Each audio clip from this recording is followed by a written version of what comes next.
رب اشرح لي صدري ويسر لي امري واحلل عقدة من لساني يفقهوا قولي. الحمد لله الذي وحده، الصلاة والسلام على من لا نبي بعده. أما بعد فأعوذ بالله من الشيطان الرجيم. بسم الله الرحمن الرحيم. فالذين آمنوا به وعزروه ونصروه صدق الله العظيم وصدق رسوله النبي الكريم الأمين. إن الله وملائكته يصلون على النبي يا أيها الذين آمنوا صلوا عليه وسلموا تسليما. اللهم صل على سيدنا ومولانا محمد وبارك وسلم عليه. الصلاة والسلام عليك يا رسول الله.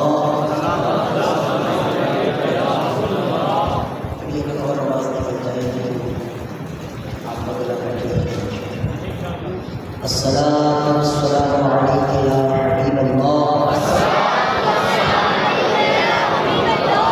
الصلاة والسلام عليك يا نبي الله وعلى آلك وأصحابك يا خاتم النبيين.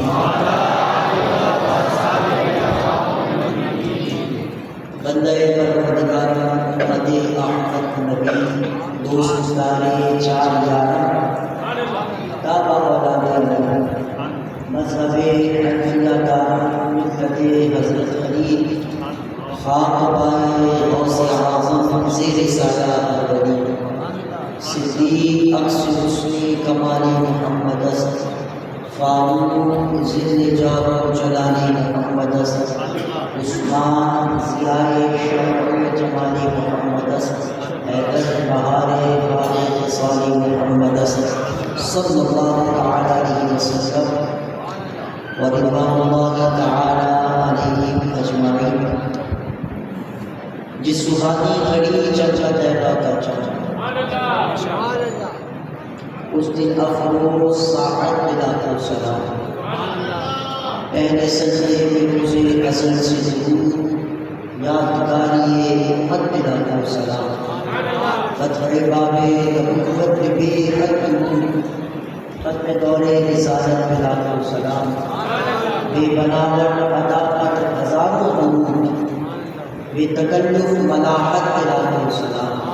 جن کے آگے کھینچی گردنیں جھک گئیں اس خزارات شوکت بلا کو سلام. ان کے ہر نام و نسبت پہ نامہ دور ان کے ہر وقت و حالت پہ لاکھوں سلام. ان کے مولا کے خود پر کروڑوں درود ان کے اصحاب و عطرت پہ لاکھوں سلام. آ رہا ہے صحف ان چہائے قدس اہل بیت نبوت پہ لاکھوں سلام. اہل اسلام کی مادران شفیع بانوان طہارت پہ لاکھوں سلام. جانثاران بدر احد پر درود حق گزاران بیعت بلا کو سلام. وہ دسوں جن کو جنت کا مشدہ ملا اس مبارک جماعت بلا کو سلام. کاملان طریقت پہ کامل درود حاملان شریعت بلا کو سلام. غوث اعظم امام التقا والنقا جلوہ شان قدرت بلا کو سلام. آج محشر میں جب ان کی آمد ہوا بھیجے سب ان کی شوکت پہ لاکھوں سلام. مجھ سے خدمت کے قدسی کہیں خارزہ مصطفیٰ جان رحمت پہ لاکھوں سلام. اور جس نے ختم نبوت پہ پہرا دیا جس نے ختم نبوت پہ پہرا دیا جس نے سب کچھ نبی پر فدا کر دیا ایسے خادم کی خدمت پہ لاکھوں سلام. ایسے خادم کی قربت پہ لاکھوں سلام. اللہ رب العزت کا فضل اس کا کرم اور اسی کی توفیق سے آج کی مرتبہ پھر ولادت مصطفیٰ صلی اللہ علیہ وسلم کی اس پرنور بابرکت شب میں ہم سب جمع ہیں۔ اللہ رب العزت ہم سب کا جمع ہونا اپنی بارگاہ میں قبول و منظور فرمائے۔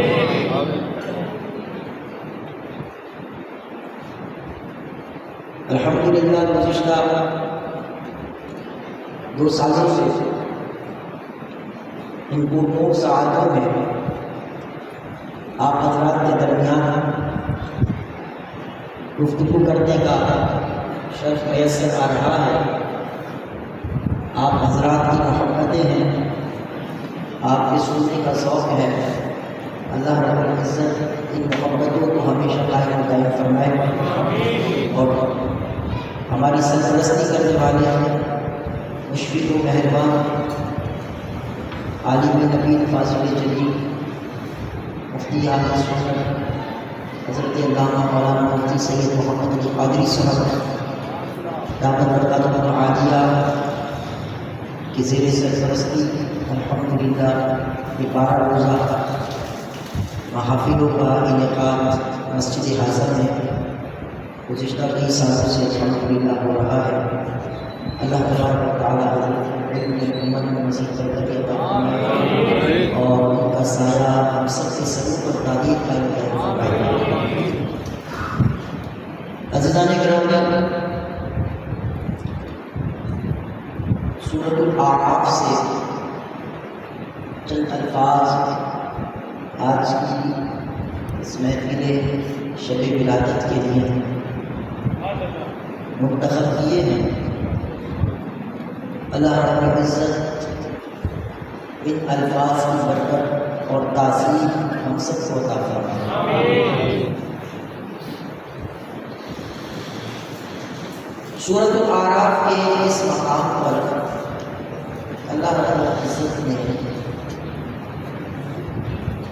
اپنے نبی کے حقوق کو بیان کیا ہے۔ نبی کے حقوق، ایک بندے کے دوسرے بندے پر جو حقوق ہوتے ہیں انہیں ہم حقوق العباد کہتے ہیں، جس میں والدین کے حقوق، اولاد کے حقوق، اساتذہ کے حقوق، شیوخ کے حقوق، پڑوسیوں کے حقوق، رشتہ داروں کے حقوق، دوستوں کے حقوق اکثر بات کرتے ہیں۔ ایک بندے کا دوسرے بندے پر جو حق ہوتا ہے اسے ہم حقوق العباد سے تعبیر کرتے ہیں۔ اسی طرح جو حقوق ہمارے اوپر ہمارے رب کے ہیں انہیں حقوق اللہ کہا جاتا ہے، یعنی رائٹس آف اللہ نے اس مقام پر رسول صلی اللہ علیہ وسلم کے حقوق کو بیان کیا گیا ہے، اور یہ بڑا اہم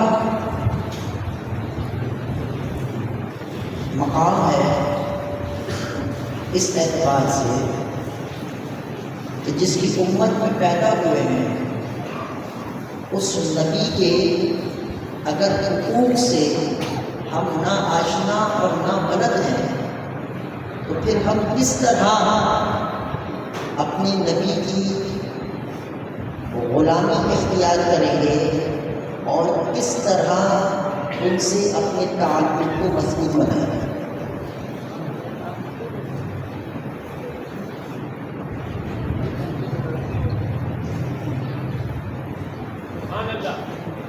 یہ حضرت کی عاجزی ہے کہ حضرت جو ہے فرمانے کے نیچے مجھے اچھا لگتا نہیں کہ مجھ جیسا کمپریٹ اوپر بیٹھے اور اہل علم نیچے ہیں، تو میری کوشش یہ تھی حضرت کا حقوق جو ہے نا وہ ہمارے ساتھ ہے۔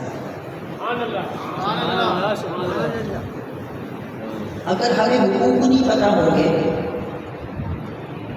تو ہم کیسے اپنے تعلق کو مضبوط بنائیں گے اپنے نبی سے.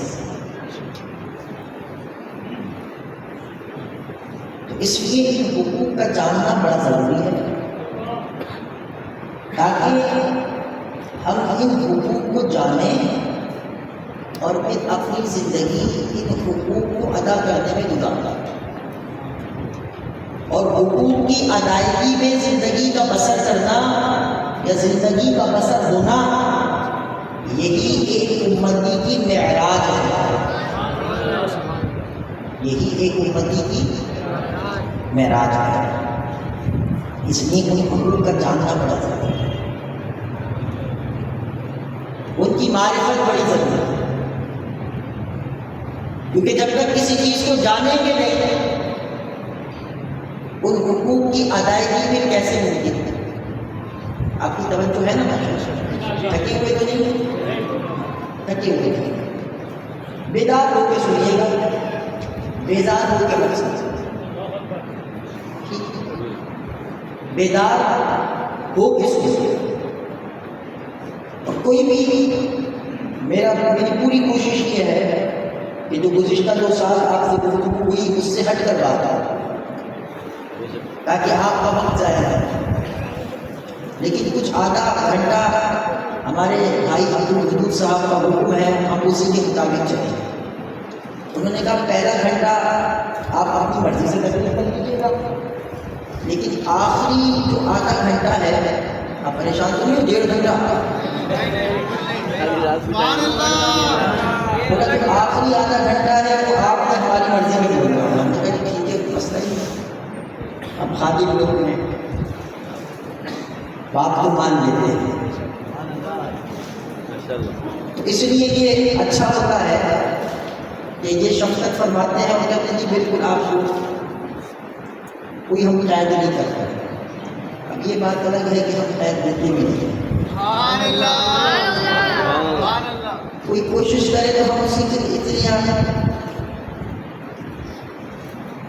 قید ہو کر گفتگو نہیں ہوتی کیونکہ بندے کا خیال یہی رہتا ہے کیا بولوں, کتنا بولوں, کیسے بولوں.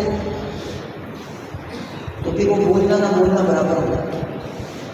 بات سمجھ آئی؟ ان حقوق کو آج کوشش کریں گے کہ مختصر پھیلائے میں آپ کے سامنے رکھیں گے. ارشاد فرمایا فالذین آمنوا بہ, نبی کا پہلا حق اس کے امتیوں پر یہ ہے کہ نبی پر ایمان لایا جائے. نبی پر آپ کی آواز 2 سال والا تو آپ نے مجھے چسکا ہوتا ہے. وہ جب تک آپ مجھے اپنا وہ رنگ نہیں دکھائیں گے نا پھر مجھے بات کرنے میں یقین جانیں.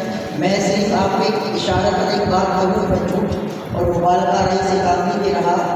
میں صرف گزشتہ رات 1.5 گھنٹہ سویا ہوا ہوں.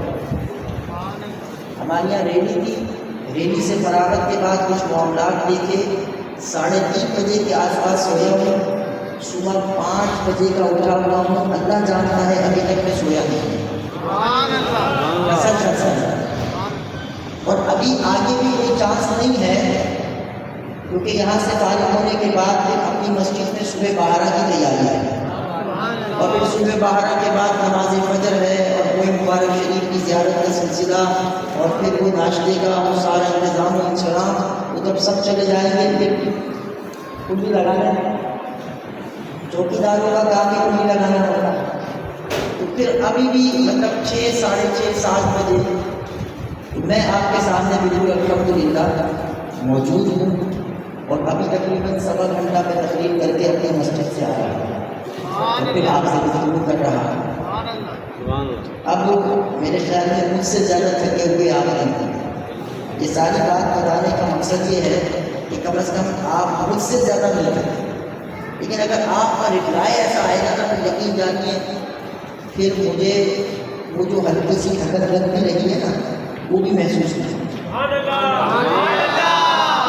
سننے والوں کا ذوق جو ہے وہ سنانے والے کو قوت بخشے. اس لیے میں نے جملہ عرض کیا بیدار ہو کے سنیں، بیدار ہو۔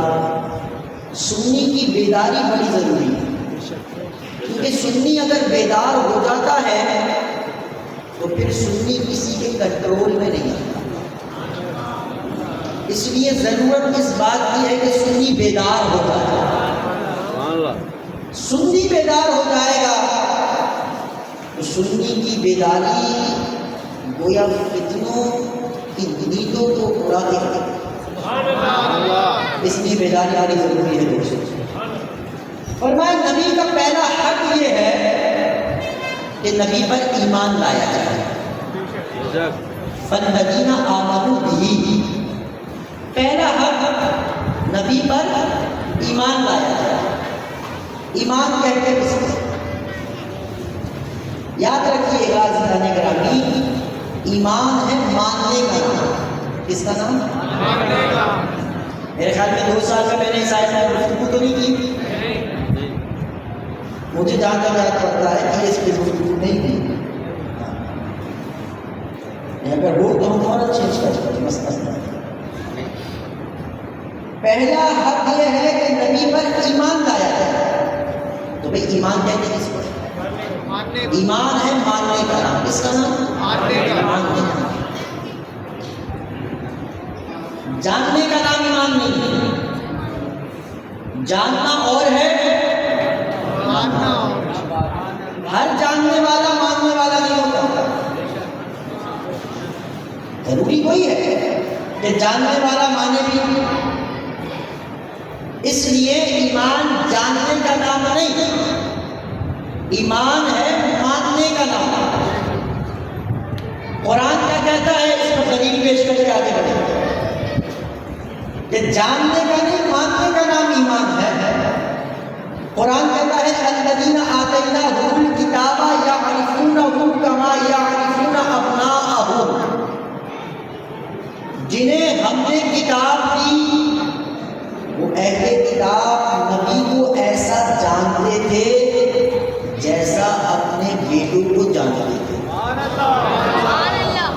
یعرفونہ کما یعرفون ابناءہم، کیسے جانتے تھے؟ جیسا اپنے بیٹے کو جانتے تھے۔ کبھی بندہ 1000 لوگ بھی کھڑے ہوں تو بندہ اپنے بیٹے کو جانتا ہے۔ کبھی ایسا نہیں یہ ہے، ایسا ہوتا ہے؟ 1000 لوگوں کے جرم میں وہ اپنے بیٹے کو جان لیتا ہے، پہچان لیتا ہے، اس میں غلطی نہیں کرتا۔ اور میں جیسے بیٹوں کو جانتے تھے ایسے ہی نبی کو بھی جانتا لیکن مانتے نہیں۔ کہ سارے اہل کتاب، اس میں آیت کی وسعت کو دیکھیے، الذین آتیناہم الکتاب، جنہیں ہم نے کتاب دی، جانتے تھے لیکن مانتے نہیں۔ اس لیے جاننا اور ہوتا ہے، ہر جاننے والا ماننے والا، یہ قرآن بتا رہا ہے۔ وہ جانتے تھے لیکن مانتے نہیں تھے۔ سب ایمان لائے نہیں، بہت تھوڑی تعداد ہے یہود و نصارہ کی جو حضور کے دامن کرم سے وابستہ ہوئی، اور ایک بڑی تعداد ہے جو جاننے کے باوجود حضور قدور علیہ السلام کے دامن کرم سے مانتے۔ آپ کو وہ واقعہ یاد نہیں کہ جب آپ کی عمر مبارک 25 برس تھی، آپ سے سنا ہوگا تو صاحب سے کہ جب ایک سفر آپ نے کیا اپنے چچا کے ساتھ، اس وقت حضور کی عمر مبارک جو ہے وہ 10 برس کے آس پاس یا 10 برس سے کچھ زائد تھی، کیونکہ اپنے دادا جان کے وصال کے بعد پھر آپ اپنے چچا کے ساتھ جو ہے ملک شام آپ نے پہلا سفر فرمایا۔ اس پہلے سفر میں ایک راہب ملا، بحیرہ نام کا، یاد ہے؟ یاد ہے نا؟ بحیرہ نام کا وہ راہب ایک عرصے سے اس گرجا کے اندر رہا کرتا تھا، اور اہل مکہ کے تجارتی قافلے کئی دفعہ وہاں سے گزرے، لیکن وہ کسی کو لفٹ نہیں کراتا. اور جس قافلے میں تجارتی ہمارے آقا و مولا صلی اللہ علیہ وسلم جب بغیر تھے، اس نے دور ہی سے ایک منظر دیکھا، دور سے ایک منظر دیکھا، اور اس چہرے کی رعنائیاں اور اس چہرے کا جو ایک انداز تھا اپنی طرف کھینچنے والا، اس سے رہا نہیں گیا، اور اس نے چاہا کہ حضور کو قریب سے دیکھے. تو اب سبیل کیا اختیار کی کہ اس نے پورے قافلے والوں کی دعوت دی کہ بھائی آج آپ ہمارے یہاں مہمان ہیں، آپ کے کھانے کا انتظام میری ذمہ داری ہے. قافلے والے بڑے پریشان ہوئے، ہم کو کئی دفعہ گزرے تو وہ تو کبھی لفٹ ہی نہیں کرے، ہم تو یہاں سے کئی بار گزرے کبھی لفٹ نہیں کرائے. اور آج اتنی لفٹ کہ علیک سلیک ہی نہیں بلکہ کھانے کی دعوت ہے. اس نے کہنے کی بات یہ ہے کہ آپ میرے مہمان ہیں، یہاں سے گزر رہے ہیں، یہ میری ذمہ داری ہے کہ میں آپ کو کچھ خدمت کروں. بات کچھ اور نہیں، اس نے بات باہر خلاصہ یہ ہے کیونکہ موضوع اصل میں مجھے آگے بڑھنا ہے. اب وہاں پر سب لوگ آ گئے، لیکن جس کے لیے دعوت تھی وہی تشریف لے آئے، جن کے لیے یہ دعوت ہوئی وہی تشریف لے آئے. اب اس کی نظریں تلاش کر رہی ہے اسی چہرے کو. کہنے لگا کہ اے قافلے والوں کے سارے آ گئے؟ کہاں سارے آ گئے؟ کہا دیکھو کوئی چھوڑا تو نہیں گئی؟ ہاں ایک ہم سے نوجوان ہے، اسے ہم نے اپنے سامان کے پاس بٹھایا. کہا نہیں، یہ تو مربت کے خلاف ہے، آپ اسے بھی اپنے ساتھ لے گئے. چنانچہ حضور تشریف لے آئے تھے اور اس نے حضور کو ٹکٹکی باندھ کر دیکھنا شروع کر دیا. دعوت مکمل ہوئی، اختتام پذیر ہوئی. اب سب چلے گئے، حضور کو روک لیا اور حضور سے سوالات شروع کر دیے. حضور علیہ السلام سے سوال جواب شروع کر دیے، اور وہ علامات، وہ نشانیاں جو سینہ بسینہ خاص علم جو حضرت سیدنا عیسیٰ علیہ السلام کے حواریوں سے چلا رہا تھا، وہ ان علوم کا امین تھا. اور اس نے جب یہ ساری علامات اور حضور کی گفتگو سنی تو آپ کے چچا سے کہنے لگا کہ ہو نہ ہو یہ وہی ہیں جن کا ذکر ہم اپنی کتابوں میں پاتے ہیں. لہٰذا انہیں جتنا جلد ہو سکے مکہ واپس لے جائیں. اگر یہودیوں کو اس بات کا علم ہوا تو کہیں وہ نقصان نہ پہنچا جائے. تو اب روایتیں مختلف ہیں. بعض نے کہا کہ وہیں سے رستے سفر باندھا مکے کا اور آگے بار روانہ کیا، اور بعض کہتے ہیں کہ نہیں گئے اور جلدی سامان فروخت کر کے پھر مکہ چلے گئے. یہ تو وہ سفر تھا جو 10 سے 12 سال کی عمر میں ہوا، پہلا سفر شام.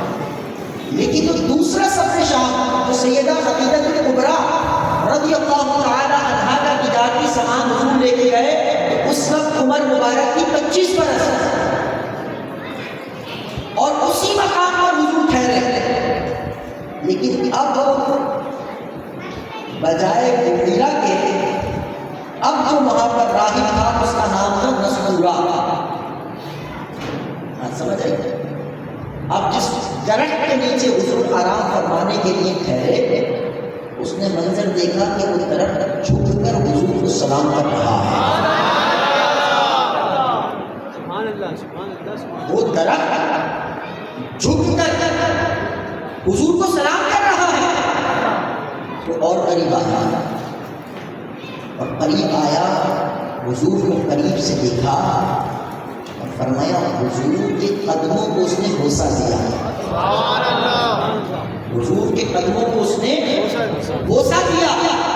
حضور کی مہر ختم نبوت کا دیدار کیا اور کہنے لگا کہ میں ایمان لاتا ہوں کہ آپ اللہ کے وہی نبی ہیں کہ جس کی بشارت حضرت عیسیٰ علیہ السلام نے عطا فرمائی. سمجھ آئی؟ تو ہر ایک کے حصے میں یہ سعادت قربانی جانتے سب تھے، لیکن ماننے والے جو ہے وہ تھوڑے. تو ہر جاننے والا ماننے والا نہیں. بات کلیئر ہے؟ آگے بڑھیں. تو ایمان ہے ماننے کا نام. اگلی بات، مانے تو پھر کیسے مانے؟ مانے تو کیسے ہیں؟ کیونکہ یہاں تو لوگوں کے اپنے پیمانے ہیں بھائی، ہر ایک کا اپنا پیمانہ ہے. کوئی کہتا ہے ایسے مانو، کوئی کہتا ہے ویسے مانو. ہر ایک کا اپنا پیمانہ ہے. ہر ایک اپنی عینت سے نبی کو دیکھ رہا ہے. ہر ایک اپنی عینت سے دیکھ رہا ہے. ہر ایک کا اپنا پیمانہ. اتنا مانو، اتنا مانو، ایسا مانو، ویسا مانو. یہ ہے ڈرامہ یا نہیں؟ لوگ بالکل نام توڑ کے ساتھ نبی کو مانو.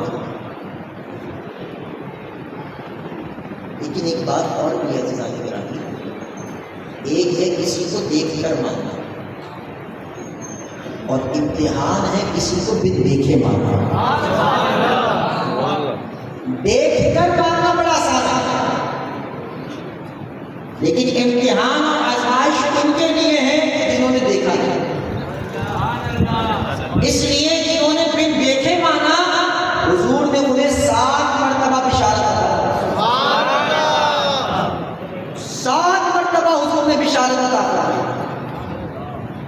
خوشخبری ہے اس کے لیے کہ جس نے مجھے دیکھا، اور 7 بار خوشخبری ہے ان کے لیے کہ جنہوں نے مجھے نہیں دیکھا لیکن پھر بھی مانا. اس لیے عزیزان گرامی بہت تیزی سے آگے بڑھتے ہیں. اب ماننا بھی ہے، لیکن مرحلہ آزمائش کا یہ ہے کہ جنہیں ماننا ہے انہیں دیکھا ہے. اگر دیکھ لیتے تو آج اس فتنے کے دور میں ہم اپنے ایمان کو بچا لیتے، کیونکہ جنہوں نے دیکھ کر مانا کوئی ان کے پائے استقلال کے اندر لفظ نہیں لا سکا. جنہوں نے دیکھ کر مانا کوئی ان کے حوالے سے پھر متنفر نہیں کر سکا. جنہوں نے دیکھ کر مانا کوئی ان کے حوالے سے مس گائیڈ نہیں کر سکا. لیکن امتحان ان کا ہے کہ جنہوں نے دیکھا نہیں ہے لیکن مانا. اب سوال یہ ہے کہ کیسے مانے؟ کوئی پیمانہ ہمیں بھی پتہ چل جائے. لوگوں کے پیمانوں کو چھوڑے، ہمیں کوئی ایسا افاقی قرآنی پیمانہ مل جائے کہ ہمیں تسلی ہو کہ ہمارے ماننے کا انداز ٹھیک ہے. اور یہ مسئلہ بھی ہمارے قرآن میں اللہ کے کلام نے حل کر دیا. قرآن کہتا ہے آمین کما آمن الناس. جیسے صحابہ نے مانا ہے بس تم بھی ویسے مانو.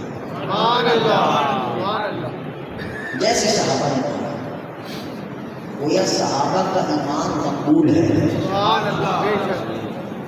صحابہ کا جو ایمان ہے صرف مقبول نہیں ہے، بلکہ قیامت تک آنے والوں سے یہی انداز مطلوب ہے. صرف مقبول نہیں ہے بلکہ یہی مطلوب ہے کہ ایسا لاؤ گے اور ایسے مانو گے تو پھر قبول ہے. اور اگر ایسے نہیں مانو گے تو وَمِنَ النَّاسِ مَن يَقُولُ آمَنَّا بِاللَّهِ وَبِالْيَوْمِ الْآخِرِ وَمَا هُم بِمُؤْمِنِينَ. لاکھ مرتبہ کہتے رہو ہم ایمان لائے اللہ پر، آخرت کے دن پر، لیکن فرمایا وَمَا هُم بِمُؤْمِنِينَ، وہ ایمان والے نہیں. کیونکہ ماننے کا ایک پیمانہ رب نے مقرر کیا ہے، اور وہ پیمانہ یہ ہے آمین کما آمن الناس. صحابہ نے کیسے مانا؟ ایک حدیث سنائیں اور آگے بڑھیں تاکہ صحابہ کے ماننے کا انداز پتہ چل جائے، اور اس ماننے کے انداز میں جو آج بھانت بھانت کی بولیاں بولی جاتی ہیں ان کا بھی محاسبہ کرنے میں آسانی ہو جائے. ہمیں پتہ چل جائے گا کہ ہم نے ماننا کیسے، ہمیں ایک ڈائریکشن مل جائے گی، ایک سمت مل جائے گی. بخاری شریف کے اندر یہ حدیث موجود ہے. حدیبیہ کا موقع ہے، ہجرت کا 6واں سال ہے. حضور پرنور صلی اللہ علیہ وسلم کے ساتھ اصحاب احرام باندھ کر عمرے کی ادائیگی کے لیے جاتا ہے. حدیبیہ کے مقام پر روک لیا جاتا ہے. بات چیت کا سلسلہ شروع ہوتا ہے، یہاں سے ڈیلیگیشن جاتا ہے، وہاں سے ڈیلیگیشن آتا ہے، مذاکرات ہوتے ہیں، سب کچھ ہوتا ہے، وہاں سے عروہ بن مسعود ثقفی آتا ہے، یہاں سے سیدنا عثمان غنی جاتا ہے۔ اب وہاں سے جو آنے والا ہے بڑا زیرک ہے، ذہین ہے، فطین ہے، ہوشیار ہے، دانشور ہے، کیونکہ اپنی قوم کا ترجمان ہے، اپنی قوم کا ترجمان ہے۔ اور آپ نے کیسے ترجمان رکھے ہوئے؟ ان کے بوتھے دیکھے ہیں آپ نے اپنی قوم کے ترجمانوں کے بوتھے دیکھے ہیں؟ ان کی شکلیں ہیں ترجمانوں کی؟ پوچھ رہا ہوں، سوچیں سوچیں آپ نے اپنی ترجمانی کے لیے رکھا کیوں؟ ترجمان سے قوم کی شناخت ہوتی ہے، ترجمان سے قوم کی پہچان ہوتی ہے، اور اگر ترجمان ہی گنڈا ہو، اگر ترجمان ہی چائنا کٹنگ والے ہو، اگر ترجمان ہی جو ہے وہ کرپٹ ہو، اگر ترجمان ہی ٹارگٹ کلر ہو، تو پھر اندازہ کر لیجیے کہ قوم کی پہچان کیا ہوگی اور قوم کا تعارف کیا ہوگا۔ بات تھوڑی سی فرضی ہے، لیکن میری باتوں کو سوچیے گا۔ کیا آپ چاہیں گے کہ آپ کو کسی ٹارگٹ کلر کی ترجمانی سے پہچانا جائے؟ کوئی بندہ اور کوئی چائنا کٹنگ والا آپ کا ترجمان بنے؟ ہاں، اس کا ترجمان بن سکتا ہے جو خود یہ کام کرنے والا ہے، اس کو جو کوئی آدمی ہوگی بولا جیسا میں ویسا میرا ترجمان، لیکن جو اعلیٰ کردار کے لوگ ہیں، اعلیٰ ذات ہیں، وہ کم از کم اپنے ترجمان کا انتخاب تو درست کریں، کم از کم اپنا انتخاب تو درست کریں، تاکہ جب وہ ایوان بالا میں بیٹھے تو آپ کی ترجمانی کا حق تو ادا کر دیں۔ آپ کے مولانا صاحب آپ تھوڑے تھوڑے سیاسی ہو گئے، میں نے کہا میں تھوڑا تھوڑا نہیں، میں تو پورا سیاسی ہوں۔ سبحان اللہ، سبحان اللہ۔ 2 سیٹوں پر الیکشن لڑ کے بھی میں کہوں کہ میں جیسے سبحان اللہ، سبحان اللہ۔ سمجھ آ رہی ہے؟ یہ آگے والے یہ لگتا ہے یہ بھی سیاسی ہے۔ سبحان اللہ، سبحان اللہ۔ بات سمجھ آ رہی ہے؟ یار یہ میلاد کے جلسے میں سیاست کی بات کیسے ہو گئی؟ ہم نے کل پیارے جس کا کوئی میلاد منا رہا ہے اس نے جو دین دیا ہے، سیاست اس کے ایک شعبے کا نام ہے۔ تجھے پتہ ہی نہیں ہے، تجھے کسی نے یہ راگ علاقہ کہ دین کا سیاست میں، سیاست کا دین میں کام نہیں، تو اسی راگ کے پیچھے بین بجا رہا ایسے نہیں۔ تجھے کسی نے یہ راگ علاقہ ہے نا، تجھے یہ لوری کسی نے دی ہے، اور جس نے یہ لوری تجھے سنائی ہے نا وہ بڑا شاطر ہے، وہ چاہتا یہی تھا کہ تو سو جائے اور پھر وہ سارا گراؤنڈ اپنے کنٹرول میں لے لے، اور تو اتنا بولا نکلا کہ ہم نے اس کی بولی کو قبول کر لیا، اور پھر اس کی بولی کو ایسے بولنے لگا گویا کہ یہ دین کی بولی بول رہا ہے۔ بات سمجھ آ رہی ہے؟ اگر کوئی بے وقوف یہ کہتا ہے کہ دین کا سیاست میں، سیاست کا دین میں کیا کام ہے، تو میں آج کو اس کو بتاتا چلوں یہ بولی تیری بولی نہیں ہے، یہ حقیقت میں سیکولرزم کی بولی ہے۔ آپ سیکولرزم کی ڈیفینیشن جا کے پڑھ لیجئے، آپ کو پتہ چلے گا کہ سیکولرزم ہے کیا۔ سیکولرزم یہی ہے کہ آپ کی انفرادی، اجتماعی اور آپ کی جو پولیٹیکل ایکٹیویٹیز ہیں کنٹری کی، اس میں ریلیجن انوالو نہ ہو، ریلیجن انوالو نہ ہو، آپ کی ایکٹیویٹیز تھوڑا سا جو ایکٹیویٹیز ہیں آپ کی، ملکی ہو یا انفرادی ہو، اس میں دین کا کوئی دخل نہیں۔ تو آپ مجھے بتائیے جو یہ کہہ دیتے ہیں نادانی میں وہ سیکولرزم کی بولی بول رہے ہیں اور انہیں پتہ ہی نہیں، انہیں پتہ ہی نہیں ہے کہ ہم بول کیا رہے ہیں۔ یاد رکھیے گا جو دین ہمارے آقا دے کے گئے ہیں اس میں سیاست پورا ایک شعبہ ہے۔ کیا ہے بھائی؟ شعبہ ڈپارٹمنٹ، اور اس کو چلائے گا کون؟ جو دین کو جانتا ہوگا وہ چلائے گا۔ اور جب تک یہ شعبہ ان حضرات کے ساتھ رہا، ان حضرات کے پاس رہا، تو آپ اس وقت کے نتائج دیکھیے۔ اور جب یہ شعبہ ان حضرات سے لے کر شرابیوں کو، جوہریوں کو، سٹوریوں کو، کرپٹ لوگوں کو دیا جاتا رہا تو حالات آپ کے ساتھ رہا۔ آپ کی مولانا یہ مجلس محفل میلاد میں کیا بات کر رہے ہیں؟ میں نے کہا تو نے نبی کے مقصد بعثت کو سمجھا نہیں، نبی کے مقصد بعثت کو تو نے جانا نہیں کہ نبی کو بھیجا رب نے کس لیے۔ پڑھ لوں قرآن، آپ کو تسلی رہے کہ جناب علی بات جو ہے وہ قرآن کے خلاف نہیں ہو رہی، بلکہ بات جو ہے وہ قرآن کے مطابق ہو رہی ہے۔ سبحان اللہ۔ ٹھیک ہے بھائی، ناراض چاہے مسئلہ ناراضگی کا نہیں ہے، سمجھنے کا مسئلہ ہے۔ فرمایا فضالی کا، یہ سورہ شورا سے پڑھ رہا ہوں، اس کی آیت نمبر 15 ہے۔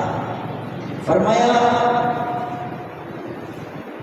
فضالی کا فضل واستقم کما امرت ولا تتبع اهواءهم، یہ آیت کریمہ ہے۔ اور آگے ارشاد فرمایا وَأُمِرْتُ لِأَعْدِلَ بَيْنَكُمْ، مجھے رب نے اس لیے بھیجا ہے کہ تاکہ تمہارے درمیان عدل و انصاف ہو۔ سبحان اللہ، سبحان اللہ۔ نبی کا منصب ہے،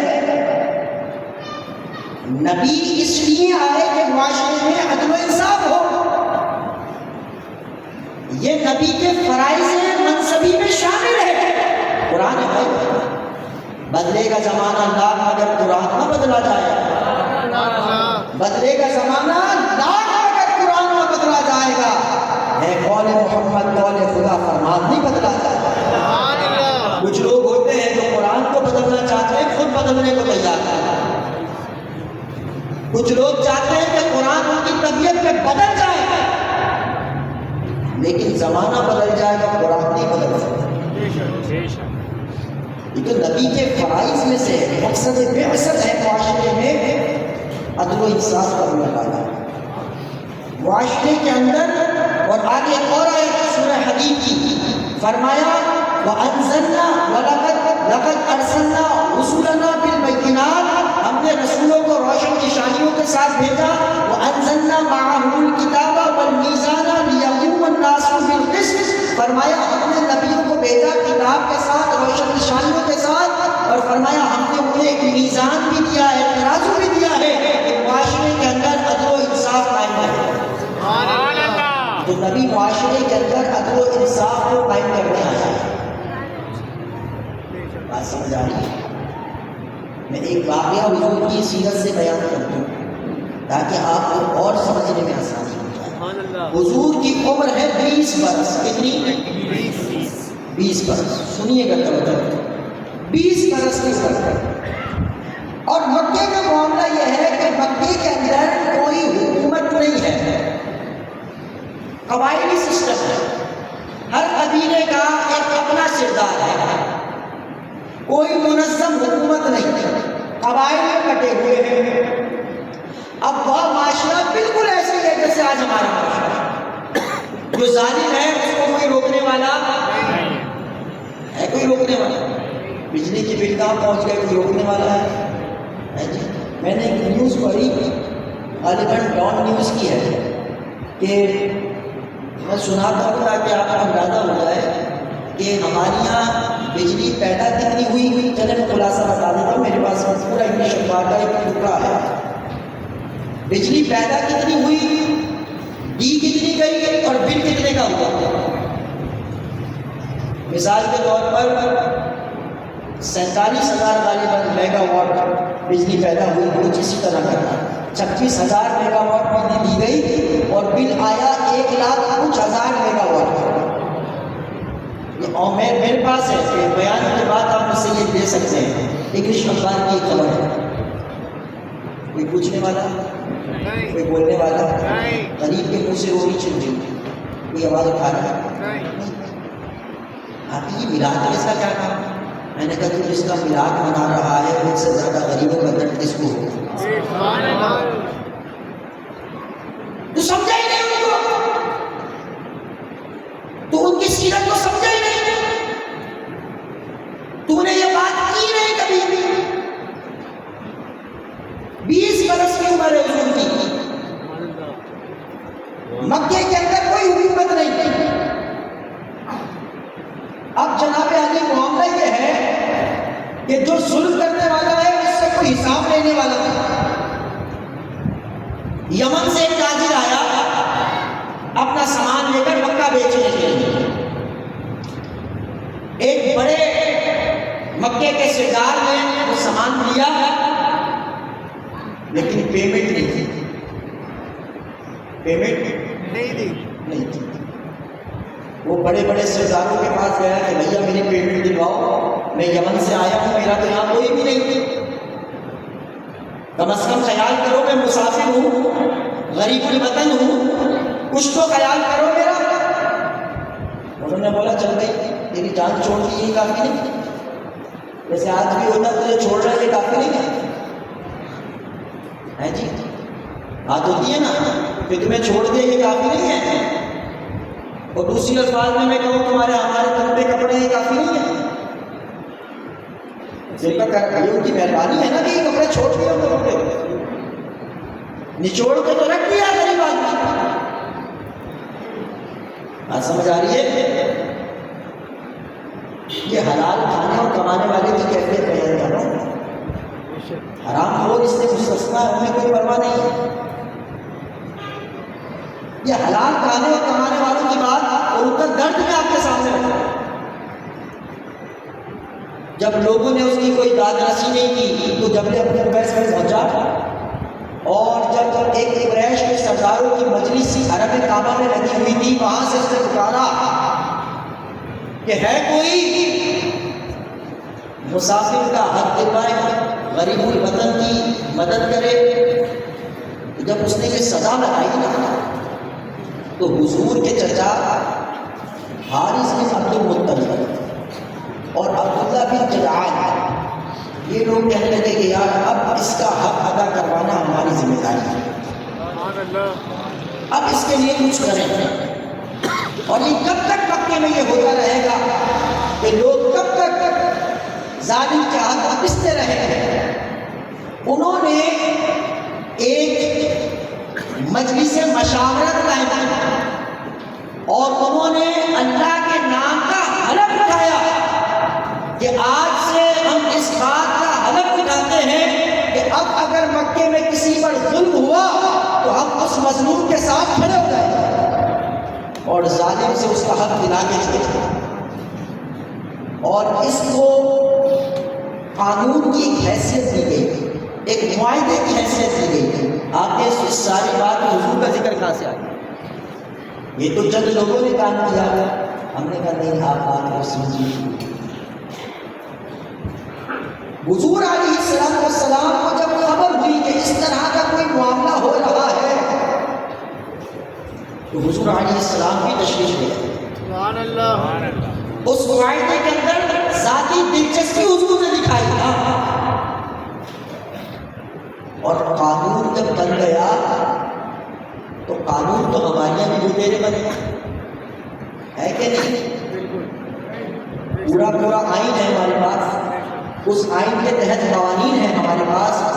قانون بنانا کمال نہیں ہے، اصل ہے اس کا امپلیمنٹ۔ سمجھ آ رہی ہے آپ کو؟ یہ محفل میلاد ہی ہے یار، ذہن کو منتشر نہ کرنا اور کسی شیطان کے وسوسے میں نہیں آنا کہ جی محفل میلاد میں کیا ہو رہا ہے۔ مسئلہ یہ ہے کہ ہمیں یہ گفتگو سننے کی عادت نہیں ہے، ہمیں تو وہ چاہیے کہ جس سے ہم وقتی طور پہ جھوم جائیں اور ڈوب جائیں۔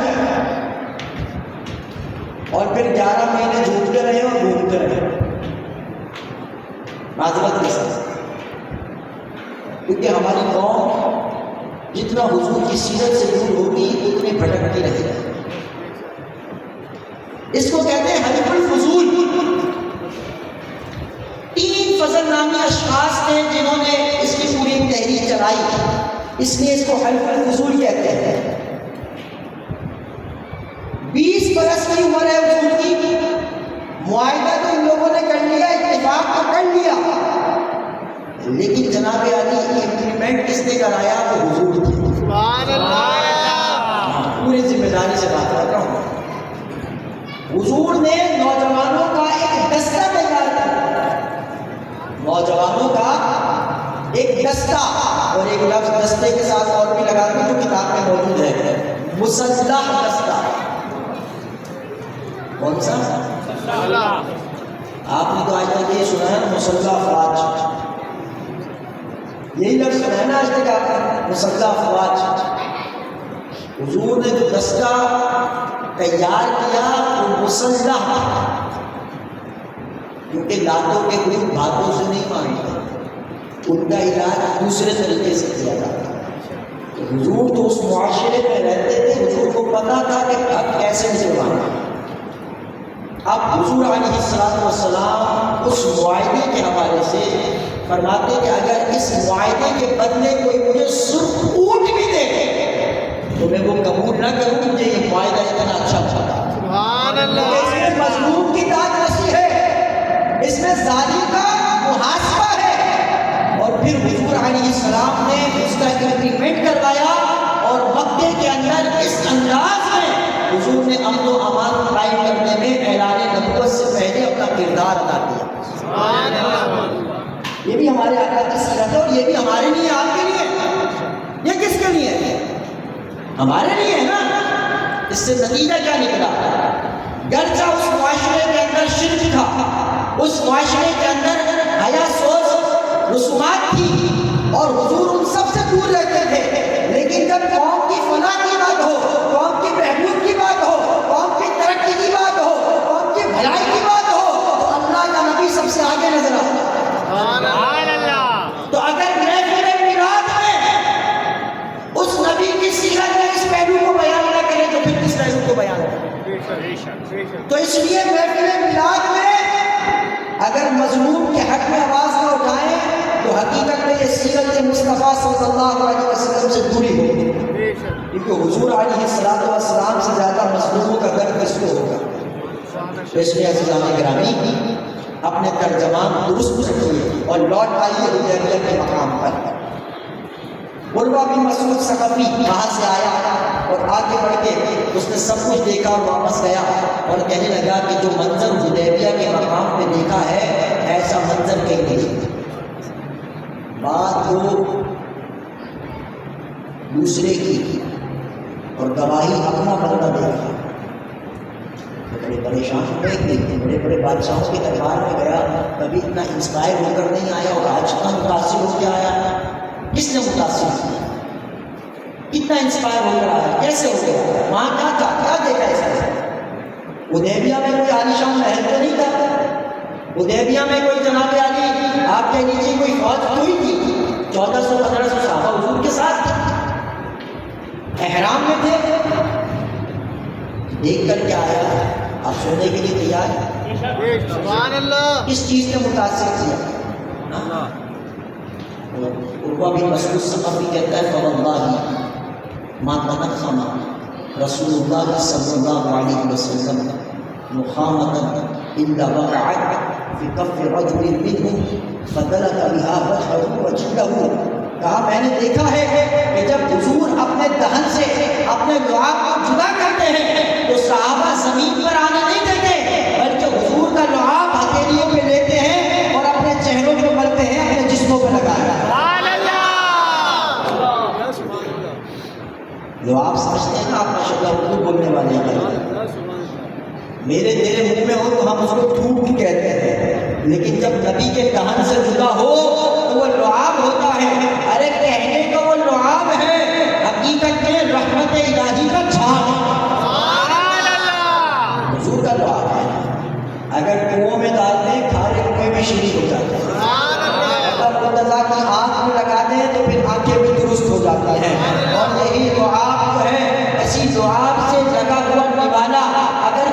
مجنون کے پیٹ میں ڈال دیں تو اس کا جنون چلا جاتا ہے۔ میں نے کہا سرکار کے لعاب کا کوئی مقابلہ نہیں تو رسالت معاب کا مقابلہ کوئی کرتا۔ جو لعاب کو ایسے مانتے ہیں وہ سوچو سرکار کو کیسے ماننا۔ تو کہاں یہ سرکار کے لعاب کو ماننا اور کہاں سرکار تو مانے تو بندہ ایسے مانے تو ایسے مانے نا۔ اب جو لعاب کو ماتھے کا جھومر بناتا ہے، یہ بخاری شریف کی حدیث ہے، تو وہ سرکار کو کیسے مانتا ہے؟ یہ انداز بظاہر سننے میں آپ نے کیا ہے کیسا انداز ہے؟ کوئی تھوک بھی چہرے پہ لگا، اتنا بھی عزیز ہو باپ، اتنی بھی عزیز ہو ماں، لیکن کوئی اس کا لعاب اپنے چہرے پہ نہیں کرتا ہے۔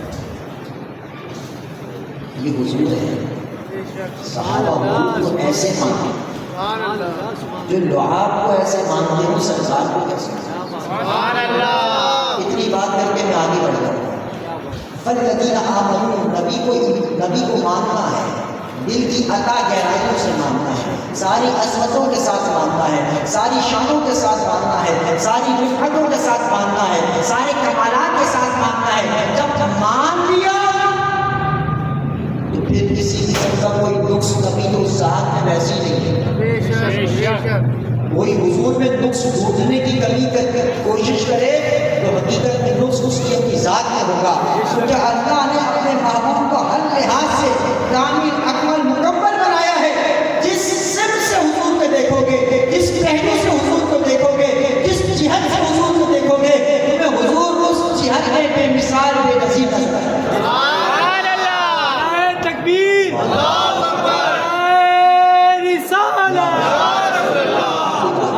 اگلی بات، یہ تو پہلا حق ہے نبی کو ماننا، ایک طرف لوگوں کے پیمانے اور ایک طرف صحابہ کا ماننا۔ کیا سمجھ آیا؟ سمجھ آئی بات؟ ایک اور حدیث میں تو صحابہ وضو کا پانی چہرے پہ پڑا تھا، اس میں بھی ہے دوسرے مقام۔ یہاں رک کر ایک سوال کروں، آج میری یہ لائٹ پہ میری جھنڈیاں لوگوں سے ہضم نہیں ہو رہی، ہو رہی ہے؟ نہیں۔ سوچو جن سے آج تھوڑا سا چلانا، لائٹیں، جھنڈیاں، یہ محفل ہضم نہیں ہو رہی، وہ چہرے پر ملتا ہوا لعاب مصطفیٰ کیسے ہضم نہیں ہوگا؟ میرا سوال سمجھ آیا؟ جن سے چھوٹی چھوٹی لائٹیں ہضم نہیں ہو رہی، کیا وہ اس بات کو ہضم کر لیتے کہ صحابہ کوئی لعاب چہرے پر لگا رہا ہے، کوئی وضو کا پانی چہرے پر لگا رہا ہے، تو انہیں یہ ہضم نہیں ہوا، اس لیے آگے سے کہنے لگے انؤمن کما آمن السفہاء، یہ کوئی عقل والے کام کرتے ہی نہیں، یہ تو کوئی عقل والے کام کرتے ہی نہیں۔ قرآن کہتا ہے ان جیسا ایمان لاؤ تو یہ عقل والے کام کرتے کیا ہے؟ یہ کبھی لعاب کو ماتھے کا جھومر بناتے ہیں، کبھی لعاب چہرے پہ پڑتے ہیں، کبھی وضو کا پانی جسم میں لگاتے ہیں، یہ تو عقل میں نہیں آتا۔ انؤمن کما آمن السفہاء، ہم ان بے وقوفوں جیسا ایمان لاؤ۔ یہ بات کس نے کہی؟ منافقین نے کہی، جن کو صحابہ کا یہ ادب نظر نہیں آیا، ہضم نہیں ہوا، لیکن قرآن بھی خاموش نہیں رہا۔ قرآن نے کہا الا انہم هم السفہاء، بے وقوف یہ نہیں، اعتراض کرنے والوں بے وقوف تم خود ہی۔ سوچنے والی بات ہے جن سے وہ لعاب ہضم نہیں ہوا، ان کی اولاد سے آج یہ لائٹیں بھی ہضم نہیں، جن کے آبا و اجداد سے صحابہ کا لعاب لگانا، وضو کا پانی چہرے پہ ملنا ہضم نہیں ہوا، ان کی اولاد سے محفل میلاد مصطفیٰ کا یہ چراغ ہضم نہیں ہوا۔ جواب وہی ہے الا انہم هم السفہاء، اور نبی کا بغض بہت بری شے ہے، نبی کا بغض بہت بری شے ہے۔ یقین جانو نبی کا بغض ایسی چیز ہے کہ شیخ الاسلام کا ٹائٹل رکھنے والا بھی چپ کھا جاتا ہے۔ کیا بات؟ شیخ الاسلام کیا شیخ الاسلام تھک گئے لگتا ہے، ابھی تو میں شروع ہوں۔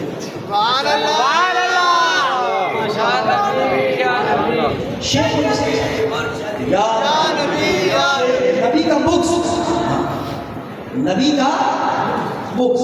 اس لیے ہمارے بزرگ فرمایا کرتے تھے جب خدا دین لیتا ہے تو اگلے چھین لیتا ہے. جب خدا دین لیتا ہے نا تو اگلے چھین لیتا ہے. نبی کا بکس یہ اتنا مہلک مرد ہے کہ شیخ الاسلام اور مفتی اعظم کا ٹائٹل رکھنے والا بھی جب اس مرحلے پہ آتا ہے تو بالکل پگلا جاتا ہے. بات سمجھ آئی جاتی ہے کون شیخ الاسلام اور کون مفتی اعظم.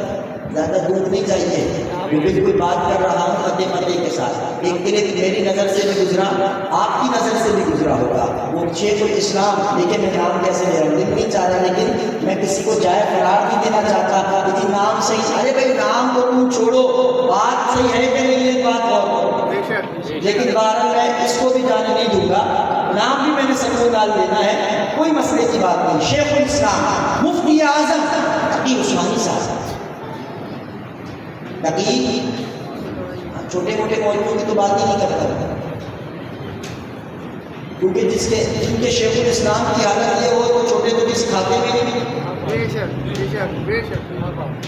جن کے شیخ الاسلام کی حالت یہ ہو، کیا حالت یہ الزامی بات نہیں ہے. یہ کلپ جس کے پاس تھا میرے موبائل سے لے لے. شیخ الاسلام صاحب فرما رہے تھے ایک جلسے کے اندر کھڑے ہو کر، فرمایا کیا وجہ ہے ہم 14 اگست کو مناتے ہیں لیکن عید میلاد نہیں مناتے. یعنی ایک تو چوری اوپر سے سینہ جوڑے ڈنڈا لٹاتا. واہ واہ. ہم نے کہا جو آپ کے انویسٹر ہیں نا، جو آپ کو پیسے دے رہے ہیں، 23 سپتمبر کو عید الوطنی کو منا رہا ہے. عید آپ کہتے ہیں نا یوم آزادی، 23 سپتمبر کو سعودیہ میں عید الوطنی منائی جاتی ہے. کیا بھیا عید الوطنی؟ میں نے کہا تقی عثمانی اگر تیرے میں اتنی غیرت ہے تو شاہ سلمان کو فون کر کے بول یہ عید الوطنی کی نماز کب ہوگی؟ بول. آج تم ہمارے لوگوں سے کہتے ہو عید میلاد النبی ہے تو عید کی نماز کب ہوگی؟ ہم نے کہا تاکہ من نے اپنے شیخ و ثبوت جن کے ریاض میں تم پڑھ رہا ہے کہ عید الوطنی کی نماز کب ہوگی؟ پوچھنا. لیکن تو جانتا ہے پیچھا چوریال کا ہو جائے گا. تو جانتا ہے تو اسے پوچھنا نہیں. یہاں پر حضور کے غلام حضور کی ولادت کی خوشی میں کیک کاٹے تو توصیف الرحمان کے گھر سے ماتم بچ جاتا ہے. توصیف الرحمان جانتے ہیں وہ لال مال والا ریال خور، بات سمجھ آ رہی ہے؟ لال مال والا ریال خور. توصیف الرحمان نام میں کسی کا نہیں بگاڑ رہا، وہ مرا چلا جا رہا ہے. سب ماتم بچی ہے. اتنا بڑا کیک کاٹ دیا، اتنے ٹن کا من کا کیک کاٹ دیا، اتنے پیسے لگا دیے، کسی غریب کی بچی کی شادی کر دی. ہم نے کہا کہ غریب کی بچی جو ہے نا یہ بڑی ضدی ہے، اس کو شادی بھی میلاد کے پیسوں سے کر دیں. اتنی ضدی ہے یہ غریب کی بچی کہ عام دنوں میں بھی اس کو شادی یاد نہیں آتی اور دوسرے پیسوں سے بھی شادی نہیں کرتی. بولی نہیں میلاد نہیں منانے دوں گی، میں شادی کروں گی تو میلاد کے پیسوں سے کروں گی. سنی سمجھا رہے بھیا ایسا نہ کرو، ہم میلاد بھی منا لیتے ہیں تمہاری شادی بھی کرا رہے ہیں. ہم میلاد بھی منا لیتے ہیں تمہاری شادی بھی. بولی نہیں میلاد نہیں، میری شادی کا خرچہ. اب ایسا تو نہیں، یہ تو بالکل آپ کہہ رہے ہیں یہ تو نخرے والی بات ہے. وہ سفید ماتم بچ گئی. لیکن عید الوطنی میں تو اتنا لمبا کیک کاٹا، لیکن توصیف الرحمان کو جو ہے تھوڑی سی شرم بھی نہیں آئی. اس کو پتا ہے ادھر میں نے بولا تو چترول کر کے مجھے دوبارہ رحیم یار خان بھیج دیں گے. چترول کر کے میری رحیم یار خان پھر بھیج دیں گے. یہاں کم از کم لال مان ڈال کے میں عربی کو بتاؤں گا، عربی عربی نہیں ہے. سمجھ آ رہی ہے آپ کے؟ ہاں. تو جب نبی کا بکس ہوتا ہے نا، نبی کا بکس، تو شیخ الاسلام کا ٹائٹل رکھنے والا بھی آدمی انا ہو جاتا. اب وہ فرما رہے ہیں کہ ہم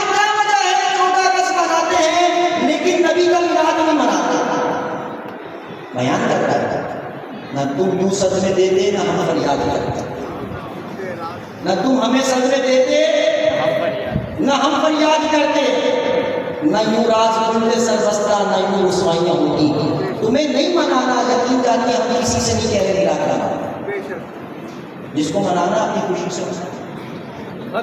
بے شک بے شک بات سمجھ رہے ہیں؟ ہم کسی کو مجبور نہیں کرتے۔ نہیں کرتے، کسی کو مجبور نہیں کرتے۔ اگر یہاں پر آپ جتنے بیٹھے ہیں اس سے کئی گنا جو لوگ نماز پڑھنے آتے ہیں لیکن نہیں پڑھ سکتے، ان کا اعلان فرمائے میلاد ہے، جو چلا جائے کیا اس کو زبردستی بنایا جاتا ہے؟ نہیں، اپنی آپ قسمت کی بات ہے، ہم زبردستی کسی سے نہیں کہتے میلاد کا، جس کو منانا ہے میرا۔ لیکن آپ دیکھیے نبی کا بغض بندے کو کہا نہ جاتا ہے کہ تم ایڑی چوٹی کا زور لگا رہے ہو، میلاد نہیں منانا چاہتے، تو پھر میں اس پر ایک جملہ کہتا ہوں، میلاد تو تمہارا باپ بھی نہیں روک سکا، تو کیا روکے؟ کیا بات! نعرہ تکبیر! اللہ اکبر! رسالت! یا رسول اللہ! حیدری! علی! میلاد ہو رہا تھا، میلاد ہو رہا ہے اور میلاد ہوتا رہے گا، دو چار دن کی بات نہیں ہے۔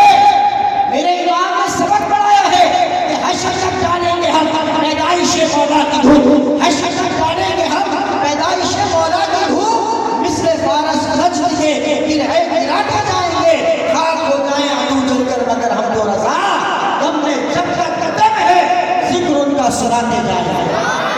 سرکار کی آمد، دلدار کی آمد، پیارے کی آمد، سچے کی آمد، اچھے کی آمد، مرحبا یا مصطفیٰ۔ نبی کا بغض اللہ بچا، نبی کے بغض سے اللہ بچا، بندہ انا ہو جاتا ہے، باولا ہو جاتا ہے، اسے پتہ ہی نہیں ہے وہ کیا کر رہا ہے۔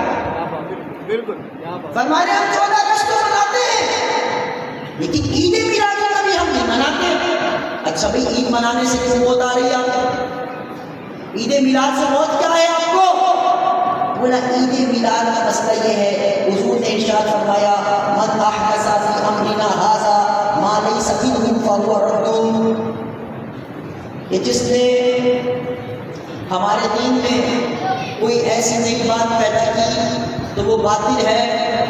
تو میلاد النبی احداث کی دین ہے، دین میں اضافہ ہے، دین میں اضافہ ہے۔ ہم نے کہا آپ بالکل حدیث بھی یہودیوں کی طرح پڑھتے ہیں، بے شک بے شک افتؤمنون ببعض الکتاب وتکفرون ببعض، حدیث بھی آپ بالکل یہودیوں کی طرح، کیا حدیث اتنی تھی جتنی آپ نے پڑھی تھی؟ یہ حدیث پوری بھی پڑھ میں آتی ہے؟ خدا کا خوف کرو، شیخ الاسلام کا ٹائٹل تمہارے نام کے آگے لگا، تم اپنی جماعت کو ریپرزینٹ کر رہے تھے، دارالعلوم کراچی میں تم جو ہے وہ کرتا دھرتا، مفتی اعظم کا ٹائٹل تمہارے پاس ہے، جب تمہاری یہ بچگانی گفتگو لوگ سنیں گے تو کیا اندازہ لگائیں گے کہ جس قوم کا شیخ الاسلام مفتی اعظم حال یہ اس کا کہ جس کو شریعت کے اصول نہیں پتا، ان چھوٹوں کو ہم کس شمار میں لگیں؟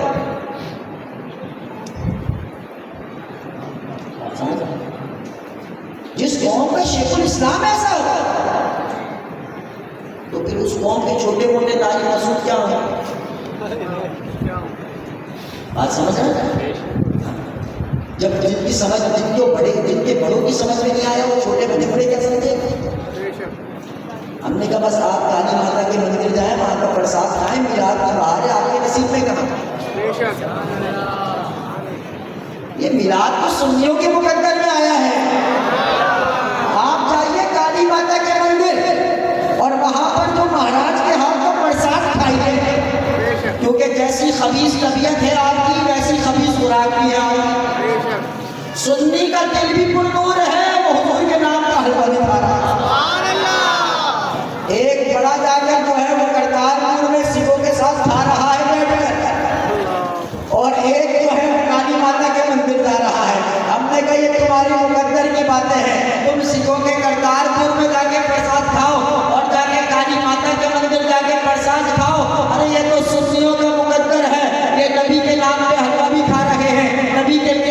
اور بار بریانی نہیں کھا رہا ہے.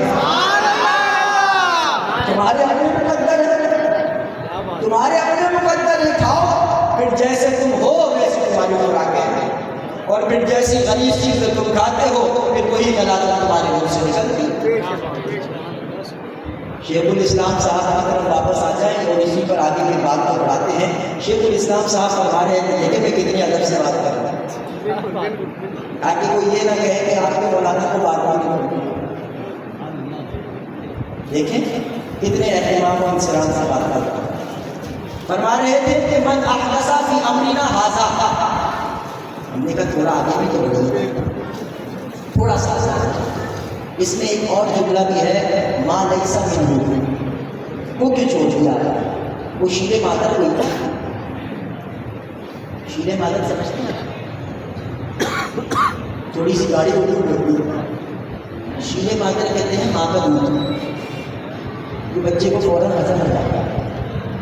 ہم نے کہا یہ جو شیر مادر کوئی جو آپ ہضم کر کے، حدیث ہے آپ نے پڑھنی پڑے گی، حدیث ہے یہ بھائی. من احدث فی امرنا ھذا کے بعد ما لیس فیہ اور ما لیس منہ، اور دوسری روایت میں لیس علیہ. کیا معنی ہے؟ یہ حدیث سمجھ لیجیے تاکہ بات سمجھ آ جائے. حضور نے فرمایا من احدث فی امرنا ھذا، جو ہمارے دین میں کوئی ایسی نئی بات ایجاد کرے، کوئی ایسی نئی بات ایجاد کرے، جاری کرے.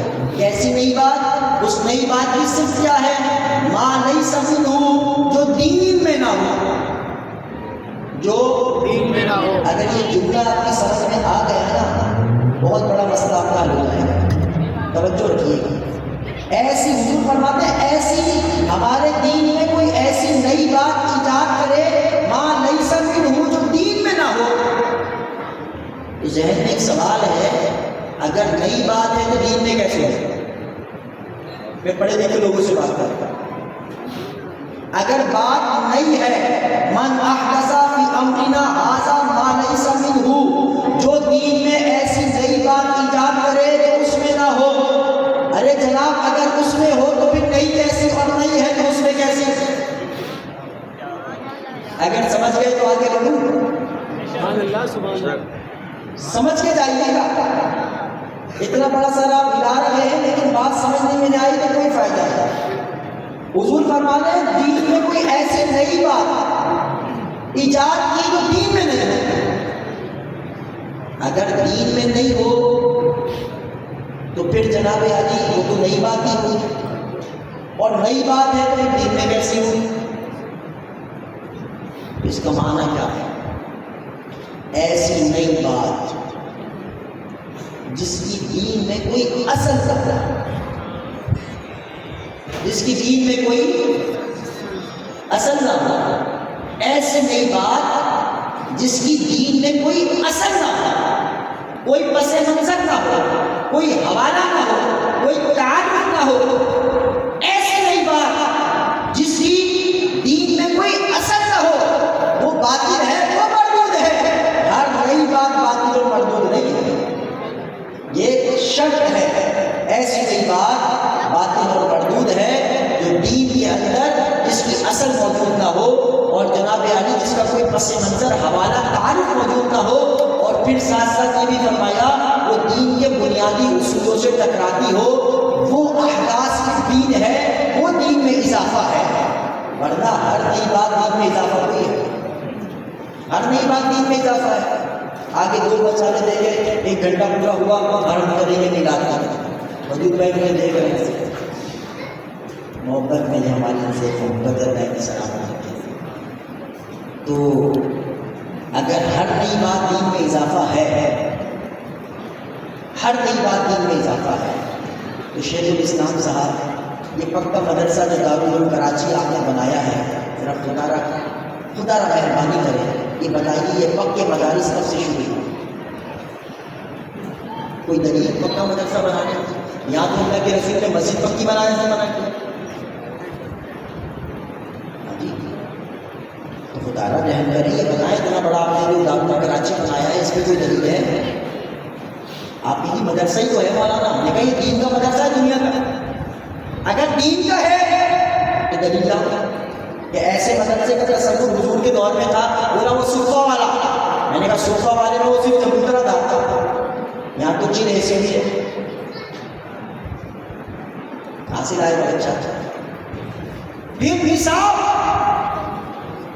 سمجھتے سلیبس, صرف, نحو, منطق, فقہ, اصول فقہ, تفسیر, اصول تفسیر, بلاغت, علم کلام, علم حدیث, اصول حدیث ہے نا سبجیکٹ. یہ تقسیم کس نے کی بتائیں؟ اللہ کے رسول نے کی. بتائیے کہ عثمانی صاحب, شیخ الاسلام صاحب, صدیق اعظم پاکستان صاحب, بتائیے کہ اللہ کے رسول نے فرماتے ہیں آؤ پورے میں سب پڑھاتے ہیں. چلو بھائی بلال گھنٹہ بجاؤ, 40 منٹ ہو گئے. اب منطق کا پیریڈ شروع ہوتا ہے. صحابہ منطق کی کتابیں کھولتے ہیں. حضور نے پڑھایا ایسا؟ ہاں جی پڑھایا. پڑھا رہے ہیں نا. جب 8 سال 10 سال پورے ہو جاتے ہیں, دستار کا جو پہلے ختم بخاری کا جلسہ ہوتا ہے کہ نہیں ہوتا ہے؟ یہ کس دلیل سے ہو رہا ہے؟ پھر سند دی جاتی ہے. حضور نے کتنے صحابہ کو سند دی؟ دستار باندھی جاتی ہے کہ نہیں جاتی ہے؟ کتنے صحابہ کی دستار باندھی؟ پھر محفل حسن قرأت کتنے صحابہ کیا کرتے تھے بتائیے؟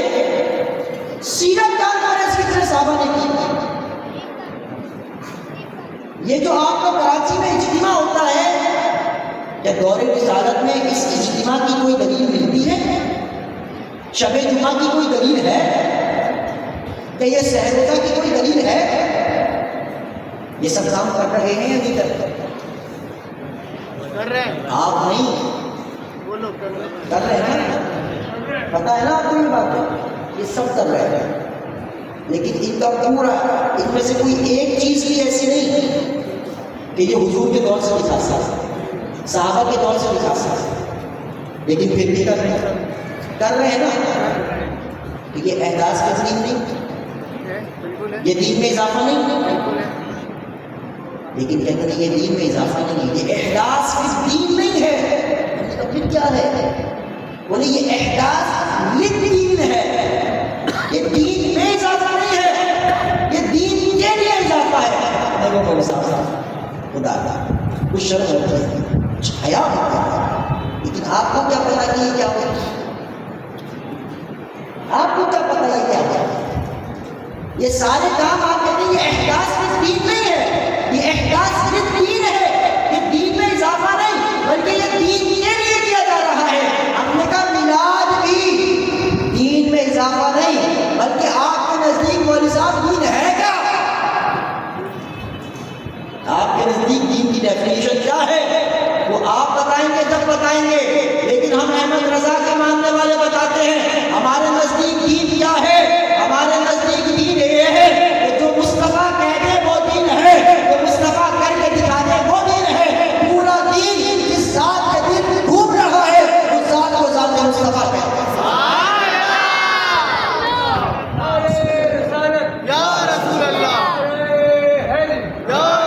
اصول یہ سارے جانتے ہیں, لیکن بس میلاد کے مسئلے پر نہ جانے کیا ہو جاتا ہے. میلاد کے مسئلے پہ یہ دین میں اضافہ نہیں, یہ دین میں اضافہ نہیں ہے بلکہ یہ تو ایمان کو جلا بخشنے والا ہے. کیا حضور کے میلاد کی یا حضور کے ذکر کی اصل دین میں موجود نہیں ہے؟ حضور کے ذکر کی اصل دین میں نہیں ہے. پورا قرآن حضور کے ذکر سے ہے. عزیزانے کے نبی, اب دیکھیے نبی کا خوش بندے کو کتنا باولا کر کے رکھ دیتا ہے کہ جتنے اصول تم نے ان چیزوں کو جائز کرنے کے لیے لگائے ہیں وہ بھیا ہم پہ رحم کرو, امت پہ رحم کرو. اب تمہیں نہیں منانا درفٹے نہیں منانا, لیکن جو بیچارے حضور کے غلام منا رہے ہیں تمہیں کیا تکلیف ہے؟ پیسہ نکال لائے ان کے لیے دیں, خرچہ یہ کریں, گھر یہ سجائیں, جھنڈی یہ لگائیں, تمہارے پلے سے 1 روپیہ نہیں لے رہے. لیکن آپ کے پیٹ میں مروڑ ہے کہ مٹی چلی جا رہی ہے, اٹھتی چلی جا رہی ہے, اٹھتی چلی جا رہی ہے. تو اگر تمہاری مروڑیں اٹھتی رہیں گی تو احمد رضا کے ماننے والے تمہارا علاج انشاءاللہ کرتے رہیں گے. سمجھ آ گئی؟ آپ بولتے نہیں ہیں اس لیے ان لوگوں کو موقع مل جاتا ہے. جب آپ سے کوئی پوچھے کہ میلاد یا فلانا، بولا بھیا ادھر آئیے، جو شب جمعہ ہوتا ہے یہ کس دلیل سے ہوتا ہے؟ یہ یار یہ جو کراچی اجتماع ہوتا ہے دو حصوں میں ہوتا ہے، اتنی غریب کی بچیوں کی شادی ہو جائے گی، بے شک بے شک، لیکن وہاں پہ غریب کی بچی آتی نہیں آئی، میرے خیال میں ساری بچیاں وہیں پہنچیں گی، نہ تم سجدے دیتے نہ ہم فریاد کرتے، کیا بات، کیا بات، مجبور ہیں تم نبی کے میلاد سے کچھ رکھو گے تو پھر ہم تمہیں نہیں چھوڑیں گے۔ بے شک بے شک، بڑا سادہ سا ہے اصول دوستی کو اثر رکھنا۔ میرے قائد حضرت مجاہدین علامہ حافظ قادم حسین غزنوی رحمۃ اللہ تعالی فرمایا کرتے تھے بڑا سادہ سا ہے اصول دوستی کو اثر رکھنا، جو ان سے بے تعلق ہو ہمارا ہو نہیں سکتا۔ سبحان اللہ، نبی کا دوسرا حق یہ ہے کہ نبی کی تعظیم کی جائے، اور وقت نہیں کہ میں تعظیم پہ حدیث پڑھوں۔ نبی کا پہلا حق نبی پر ایمان لایا جائے، نبی کا دوسرا حق وعظہ، نبی کی تعظیم کی جائے۔ صرف تعظیم پر ایک مختصر حدیث سنا دوں آپ کو، سبحان اللہ، بخاری شریف کی تعظیم بھی کیسی، حضور یہ بخاری شریف میں حدیث پاک موجود ہے، بخاری شریف کا نمبر میں آپ کو بتا دوں کیونکہ آج ہمارے نمبروں سے بھی لوگ چل رہے ہوتے ہیں، 1218 بخاری شریف حدیث نمبر 1218 یاد رہے گا آپ کو۔ انشاءاللہ، بخاری کے بعد اب میں یہ تو نہیں کہوں کہ حدیث صحیح ہے، خود پتہ ہے کہ بخاری ہے۔ حدیث نمبر 1218 حضرت سہل بن سعد اس حدیث کے راوی ہیں، کہتے ہیں کہ حضور کسی قبیلے میں تشریف لے گئے تھے بات چیت کے لیے، نماز کا وقت ہو گیا، اس کا ہو گیا نماز حضرت بلال نے اذان کہہ دی، حضور کا انتظار ہو رہا ہے لیکن حضور تشریف نہیں لائے، صدیق اکبر مصلی امامت میں تشریف لے گئے اور نماز شروع ہو گئی، نماز شروع ہو گئی، باقی استخارہ کر کے بولی نماز شروع ہو گئی، ایک تو لگتا ہے آپ کی بیٹری ڈاؤن ہے یار، آج تو یہ رات ہے، اگر سوچ لیں کہ آج رات کیا ملا ہے تو یقین جانیے اپنی قسمت میں ناز کریں۔ ہاں یہ جو چہرے بچے ہیں نا، یہ جو عزت کی پگڑیاں ہیں ہمارے سر پر، یہ پگڑیاں جو ہے نا یہ حضور کا صدقہ ہے، بے شک، ورنہ ہم اپنے کرتوت ایسے ہیں لوگوں کو پتہ چلتا ہے سلام کی دور کی بات لوگ منہ دیکھنا پسند ہے، بے شک، ناز یہ انداز ہمارے ہیں، کیا بات، ناز یہ انداز ہمارے نہیں ہوتے، چوری میں اگر ٹکڑے تمہارے نہیں ہوتے، کیا بات، نہیں بھی حضور آپ کے در سے اس 60 منتوں کے گزارے، سبحان اللہ، سمجھ آ رہی ہے کہ حضور کی نسبت ہے اپنے کوئی کمال ہے، کوئی کمال ہے۔ اللہ تعالیٰ فرماتے ہیں نا گندے دل اپنے کمی مہنگے ہو موڑی کے بھی کون ہمیں پالتا تم پہ کرو، سبحان اللہ، تم پہ در کرو، ہماری تو کوئی حیثیت نہیں۔ بے شک، بے شک، اللہ صدیق اکبر صلی اللہ علیہ وسلم تشریف، نماز شروع ہو گئی ہے، حضور تشریف لے آئے، سبحان اللہ، اب حضور پیچھے صف میں کھڑے ہیں، اب صحابہ نے رات کے ہاتھ مارنا شروع کر دیا، جگہ بن رہی ہے، سبحان اللہ، سبحان اللہ، سب نماز میں ہو رہا ہے، سبحان اللہ، وہ اوروں کی ہوگی جن کی خیال سے نماز خراب ہو جاتی ہے، وہ اوروں کی ہوگی، بے شک، بے شک، لکھا ہے جن کی کمر میں لکھ کر مر کے مٹی میں مل چکے ہیں، کیا بات، یہ عبارت لکھ کر مر کر مٹی میں مل چکے ہیں کہ نبی کا خیال نماز میں آ جائے تو گھنے گھوڑے کے خیال سے بدتر ہے۔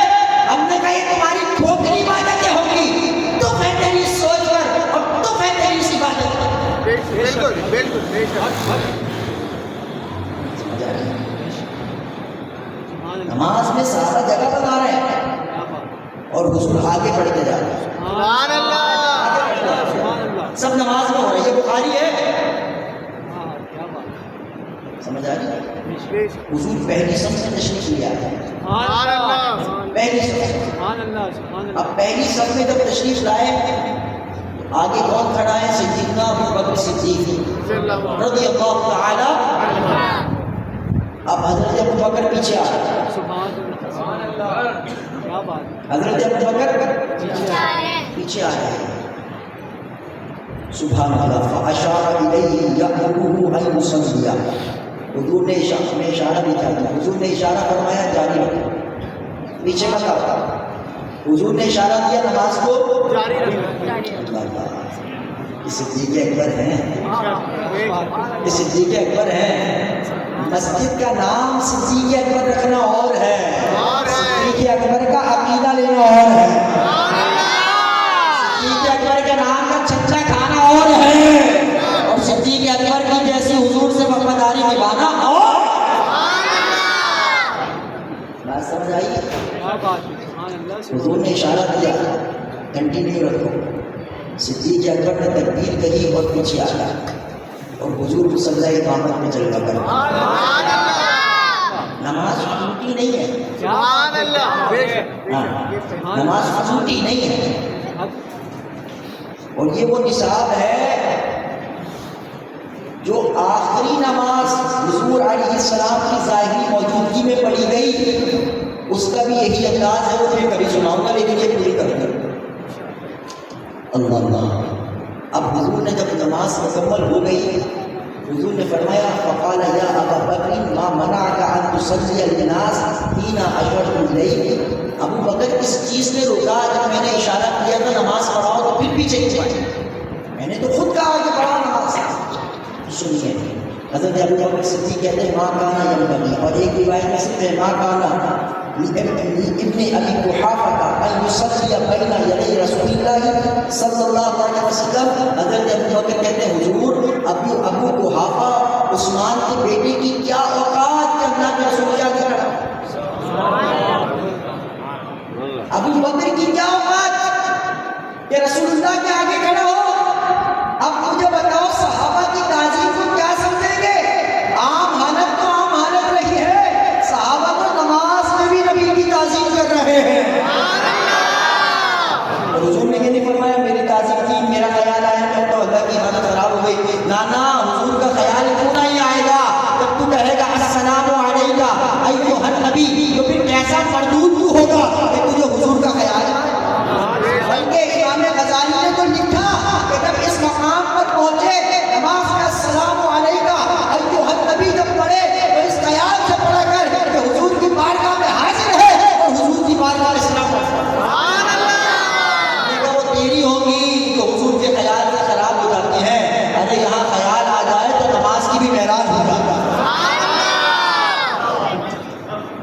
تو دوسرا حق یہ ہے کہ نبی کی تعظیم کی جائے. وَنَصَرُوهُ, نبی کا تیسرا حق یہ ہے کہ نبی کے دین کی مدد کریں.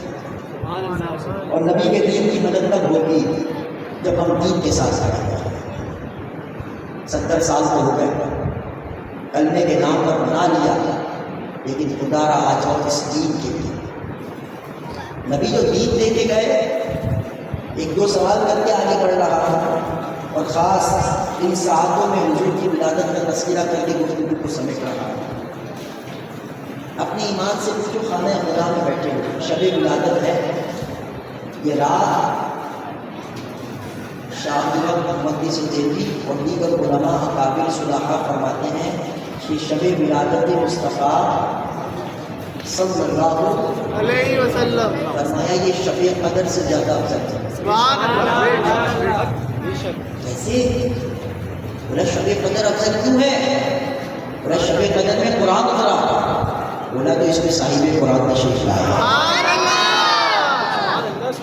بات سمجھ آئی؟ علماء نے 21 وجوہات بیان کی. 21 وجوہات.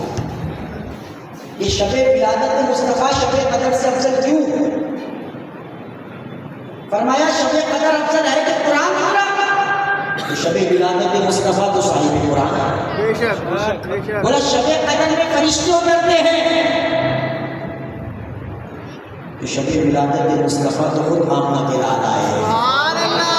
بولا شب قدر اس امت کو ملی ہے, لیکن شب ولادت کا صدقہ تو پوری کائنات کو مل رہا ہے. سبحان اللہ.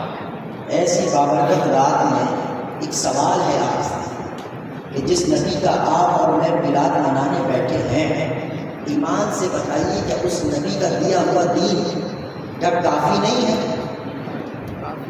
بالکل کافی ہے.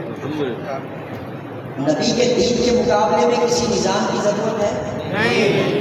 نبی کا دین ہر لحاظ سے کامل ہے، بے شک. مکمل ہے کہ نہیں؟ سب کا اتفاق ہے. دیکھیں ایک بات یاد رکھیے گا، میں جو 1 گھنٹے سے 1.25 گھنٹے سے بول رہا ہوں، خانہ خدا میں کہہ رہا ہوں، میرا ایمان ہے، میرا عقیدہ ہے کہ میرے آقا مجھے دیکھ رہے ہیں اور آپ کو بھی دیکھ رہے ہیں. سبحان اللہ. آپ کو بھی دیکھ رہے ہیں، صرف دیکھ نہیں رہے، میں جو بول رہا ہوں میرے آقا سن رہے ہیں. بے شک. آپ جو سن رہے ہیں آقا آپ کو بھی دیکھ رہے ہیں. بے شک. میں اب تک اس نیت سے بولا ہوں، میرے آقا کو میری نیت نہیں پتا. بے شک.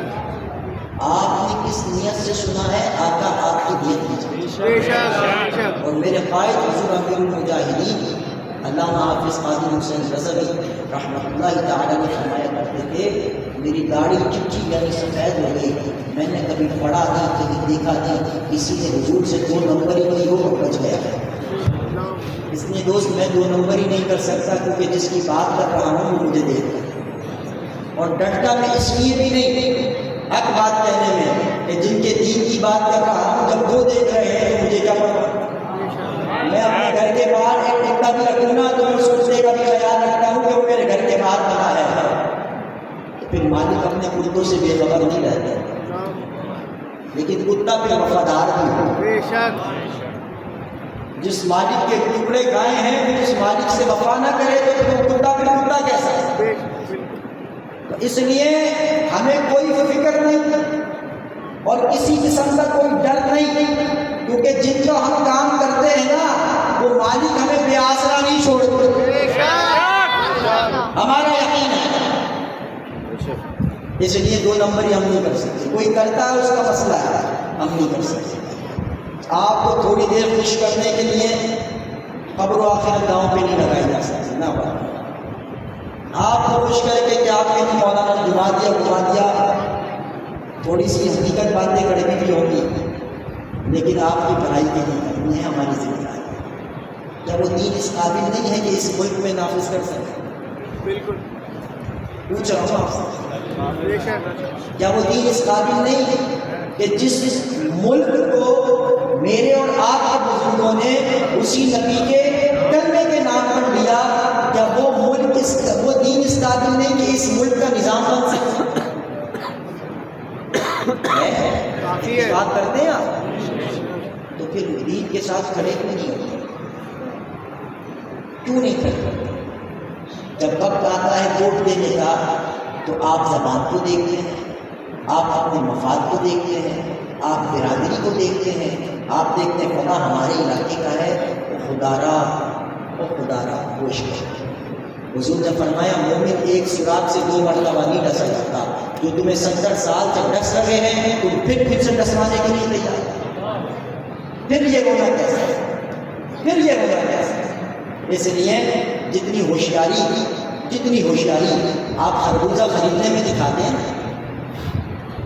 جتنی ہوشیاری آپ خربوزہ خریدنے میں دکھاتے ہیں، خریدنا 1 کلو ہوتا ہے اور سون آپ اپنے شہر سے ریڈی ہوتے ہیں. بے شک. اپنے سننے میں بھی آپ کو اعتماد نہیں ہوتا تو آپ اس سے نہیں پوچھتا ابھی میٹھا ہوتا ہے، تو اگر اسی سے پوچھتا ہے تو پھر سنگل ہوتا. اور جتنی ہوشیاری آپ خربوزہ خریدنے میں لگا دیتے ہیں، خدارا جب نشان لگا رہے ہو نا اتنی ہوشیاری نہیں آتی. اور کم از کم یہ ضرور دیکھنا کہ یہ ممتاز قادری کے ساتھ کھڑا تھا یا اس کو پھانسی دینے والوں کے ساتھ کھڑا تھا. اب جب ٹھپا لگائے نا میں بالکل بات کر رہا ہوں، اگلے سال نہ بلا، لیکن بات کی میں بگڑ کے جاؤں گا.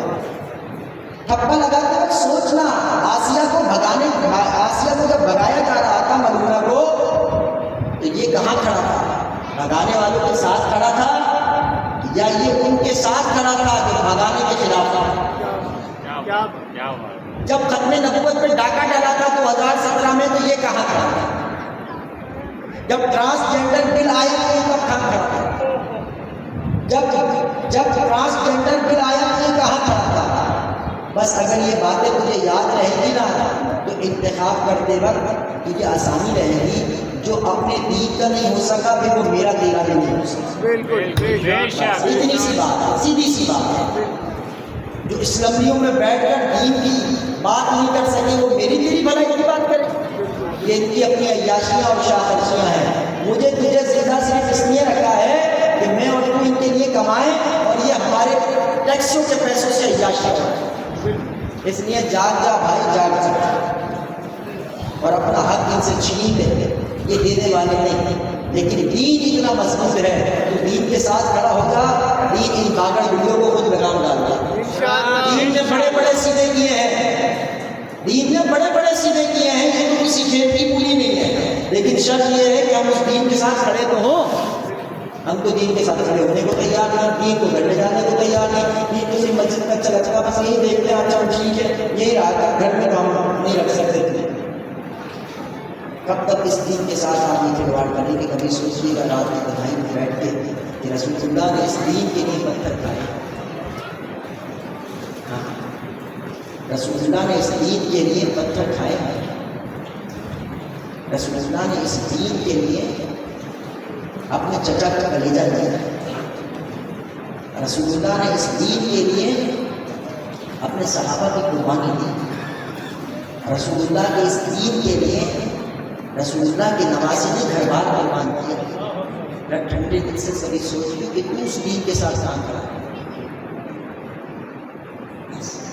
میلاد منائے ضرور منائے, لیکن جس کا میلاد منا رہے ہیں اس کے دین کے ساتھ کھڑے ہو گئے.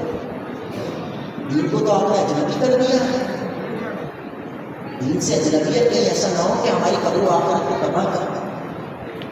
یہ تو وہ بڑی باغڑ کا دراتے ہیں جس نے جو کیا توبہ کر لے. آقا بڑے قریب ہیں. آج کی رات توبہ کرنے کے حضور اب جتنی سانسیں ہیں آپ سے وفاداری میں آپ کے دین کے ساتھ بالکل آنکھ بند ہونے کے لیے ایک لفظ پتہ چل جائے گا.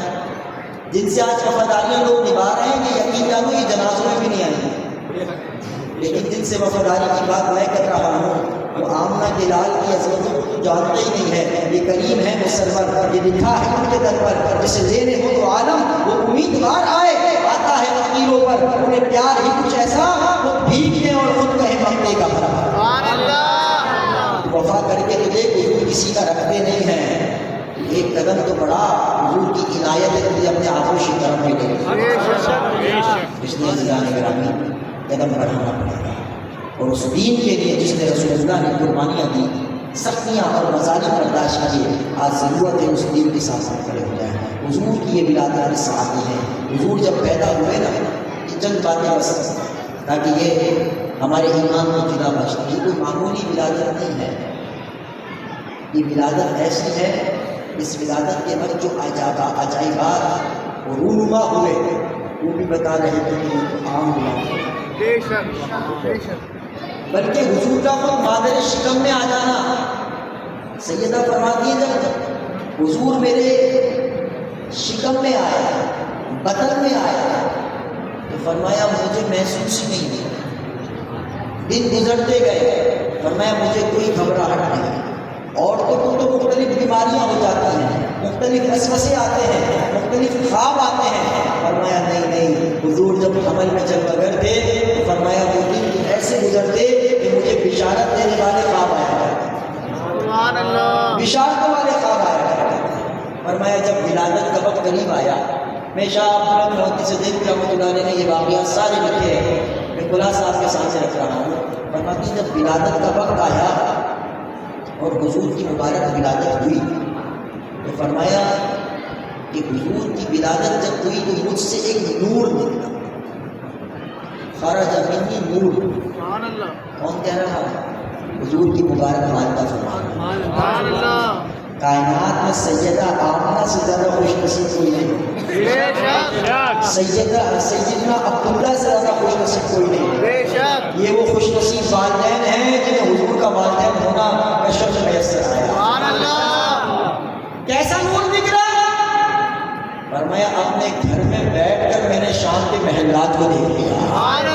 اس کی علماء نے ایک تعبیر بیان کی کہ یہ جو شام کے محلات دکھائے گئے اس کی وجہ کیا تھی؟ فرمایا اس کی وجہ یہ تھی, یہ اشارہ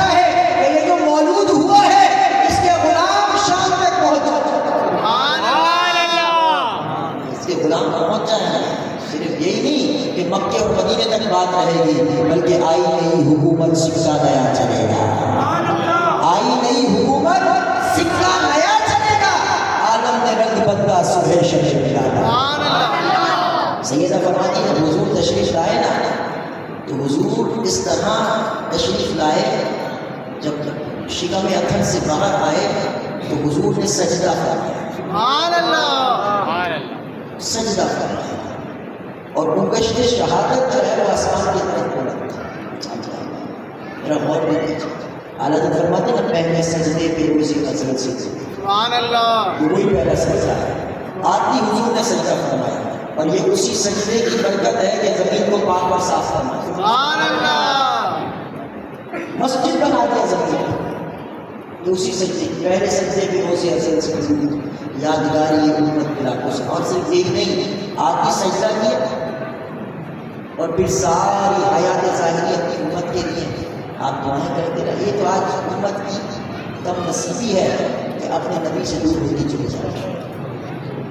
ارے میلاد تو ہے بھائی، منانا ہو تو ثواب ہے، نہیں منائیں گے بھی کرنا کوئی ہے، میلاد ہی تو ہے، یہ ضروری کوئی ہے، یہ اتنا شور شرابہ میلاد کا نام ملانا پڑا، ہم نے کہا مانا کہ یہ میلاد ہے لیکن یہ ہماری پہچان ہے، بے شک بے شک ہماری پہچان ہے، تم اپنی پہچان سے جتنا بھاگو گے پھر تمہاری اپنی کوئی پہچان باقی نہیں ہے۔ کوئی عقل مند قوم اپنی پہچان نہیں مٹاتی، میلاد ہماری پہچان ہے، بے شک میلاد ہمارا تشخص ہے، میلاد ہمارا شعار ہے، میلاد ہماری علامت ہے، گرچہ مستحب ہے لیکن اس پرفتن دور میں آج اس میلاد کو منانا اس لیے ضروری ہے تاکہ ہم اپنی علامت اور پہچان کے ساتھ جئیں اور بتائیں کہ ہم وہ ہیں کہ جن کا نبی زندہ ہے اور وہ اپنے نبی کا میلاد منانا۔ سبحان اللہ، سمجھ آ رہی ہے؟ تو اس لیے میلاد سے سستی نہ کرنا، آج میلاد سے سستی کرو گے کل وہ کسی اور چیز سے سستی ہوگی اور رفتہ رفتہ دور ہوتے چلے جاؤ گے، شیطان کے قریب ہوتے جاؤ گے۔ یہ تجربہ کر کے دیکھو، جتنی سستی تم کرو گے اس سے زیادہ سستی تمہارے آنے والی نسل سے کیا دے کے جاؤ گے اپنی نسل سے۔ اس لیے جب یہ ایام آ جائیں پھر کیوں سستی، پھر سستی نہیں، گھر کو سجائیں، میرے گھر کو سجائیں، ہاں گھر کو سجایا کرو، جو گھر سجا ہوا ہوتا ہے پتہ چل جاتا ہے میلادی کا گھر ہے، بے شک نہیں سجا ہو تو اب کوئی اس میں دم نہیں رکھتا۔ اگر 200 روپے کی لائٹ بھی نہیں تو پھر جناب یاد ہے کس بات کا کرنا پڑتا ہے، اتنے کے تو پیمپن لے جاتا ہے بچوں کو، سگریٹ پینے والا سگریٹ پی لیتا ہے، مہنگائی گرچہ ہے لیکن کیا سگریٹ پینے والے نے سگریٹ کم کر دی؟ کیا گٹکا پان کھانے والے نے کم کر دیا؟ چائے پینے والے نے کم کر دیا؟ نہیں، جب سارے خرچے ہو رہے ہیں تو میلاد کو 2 لائٹیں لگا کے تیرے فاقے نہیں پڑنا۔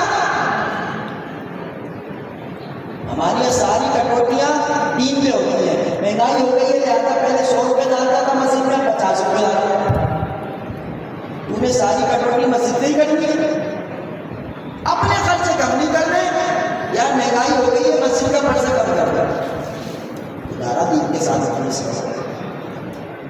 یہ ہماری علامت ہے، شعار ہے، ساری عمر حضور ہمارے لیے ہوتے رہے آتے ہیں، اور ہمارے پاس اتنا ٹائم نہیں کہ حضور کے نام کا ذکر کر سکیں، گھر میں محفل میلاد کر سکیں، ان کی آمد میں گھر کو سجا سکیں۔ اور صرف یہ ساری حیات کی بات نہیں بلکہ قبر اطہر میں جب حضور جلوہ گر ہوئی نا قبر اطہر کے اندر، تو حضرت فضل بن عباس کہتے ہیں میں قبر میں سب سے آخر میں آنے والا تھا، قبر سے سب سے آخر میں باہر آنے والا تھا، کہا جب حضور کو لحد میں لٹا دیا گیا تو دیکھا حضور کے لمحائے مبارک جنبش کا شکل، حضور کی مبارک ہوٹ وصال ہو چکا ہے، وصال ہو چکا ہے، قبر میں حضور جلوہ گر ہیں اور حضور کے مبارک ہوٹ جنبش کر رہے ہیں۔ حضرت فضل بن عباس کہتے ہیں میں نے کان لگا کر سنا تو حضور قبر اطہر میں بھی یہ کلمات ادا فرما رہے تھے، اللہم اغفر لی امتی، یا اللہ میری امت کی بخشش فرما، جو نہ بھولا حق غریبوں کو رضا، جو نہ بھولا حق غریبوں کو رضا، یاد اس کی اپنی عادت کیجیے۔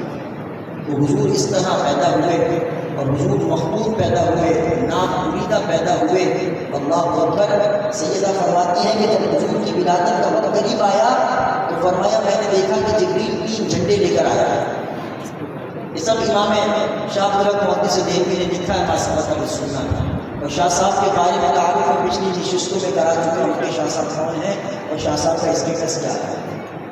تو حضور کی ولادت کے وقت اس طرح کے عجائبات صرف مکے میں نہیں ہوئے، بلکہ شاہی ایران، شاہی کسریٰ کا جو محل ہے اس کے 14 ستون کا گر جانا،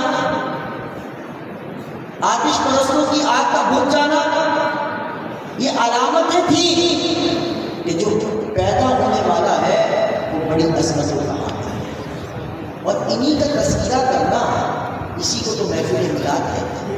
اور جب حضور آئے تو پوری کائنات میں تشریف، آج کہتے ہیں کہاں ہے، پوری کائنات حضور کی آمد پہ اللہ کا شکر ادا کرتا۔ ایک ناراض تھا، جانتے ہیں نا وہ کون تھا؟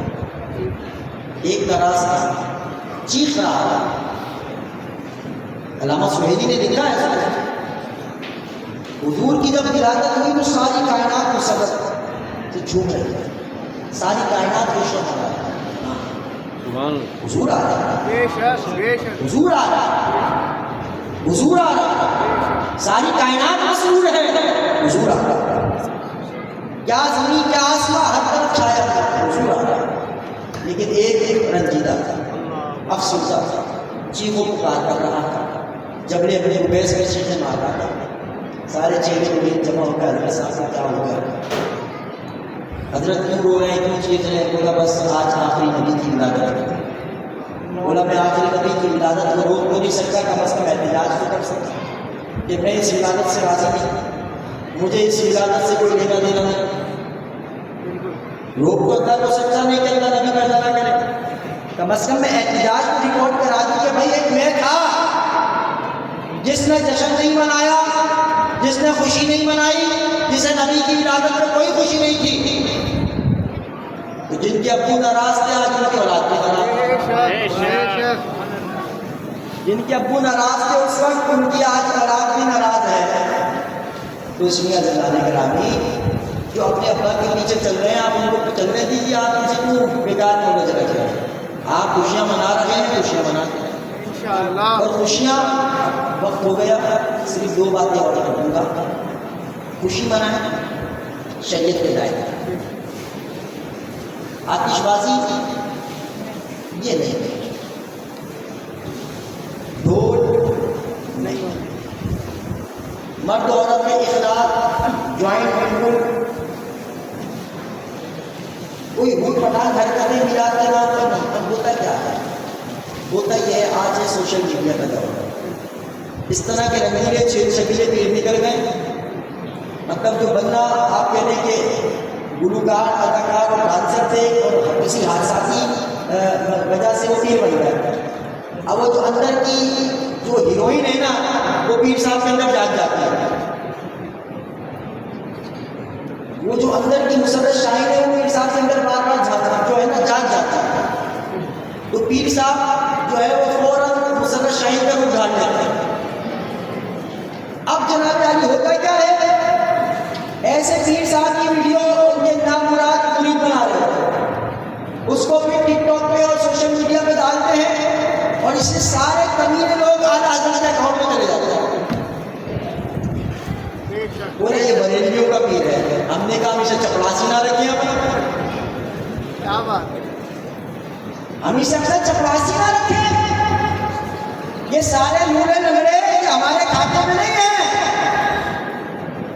ہمارا پیر وہ ہوتا ہے جو قرآن و سنت کا عالم بھی ہوتا ہے، عامل بھی ہوتا ہے، سبحان اللہ، سبحان اللہ، ہمارا بس معیار قرآن و سنت ہے۔ وہ پیر مولوی قرآن و سنت کے معیار سے باہر نکلے، آپ اسے اپنی ڈائری سے باہر نکال دیں، اپنی زندگی سے باہر نکال دیں۔ پیر مولوی فقیر ہمارے لیے نہ کل حجت دلیل تھے نہ آج دلیل، دلیل اللہ کا قرآن ہے، دلیل اللہ کے رسول کا فرمان ہے، اور معیار بھی قرآن ہے اور معیار بھی رسول اللہ کا فرمان ہے، تو جو ان معیار کو کرتا ہے وہی ہمارے سے کرتا ہے۔ بے شک بے شک، اس لیے اس کو فکر دور میں جہاں بھی آپ کو کوئی ایسی حرکتیں کرتا ملے، بھلا یہ ہمارا نہیں ہے بھائی، کوئی رکھ لیں، ہم اسے بالکل ہم اسے گاڑی بھی صاف نہ کروائیں گے، سمجھ آئی؟ ہاں، کوئی ایسا کام نہ کریں۔ میلاد کے جلوس میں مجھے نہیں پتا آپ کا کیا معاملہ ہے، عورتوں کو لے کر نہیں جانے کی ضرورت۔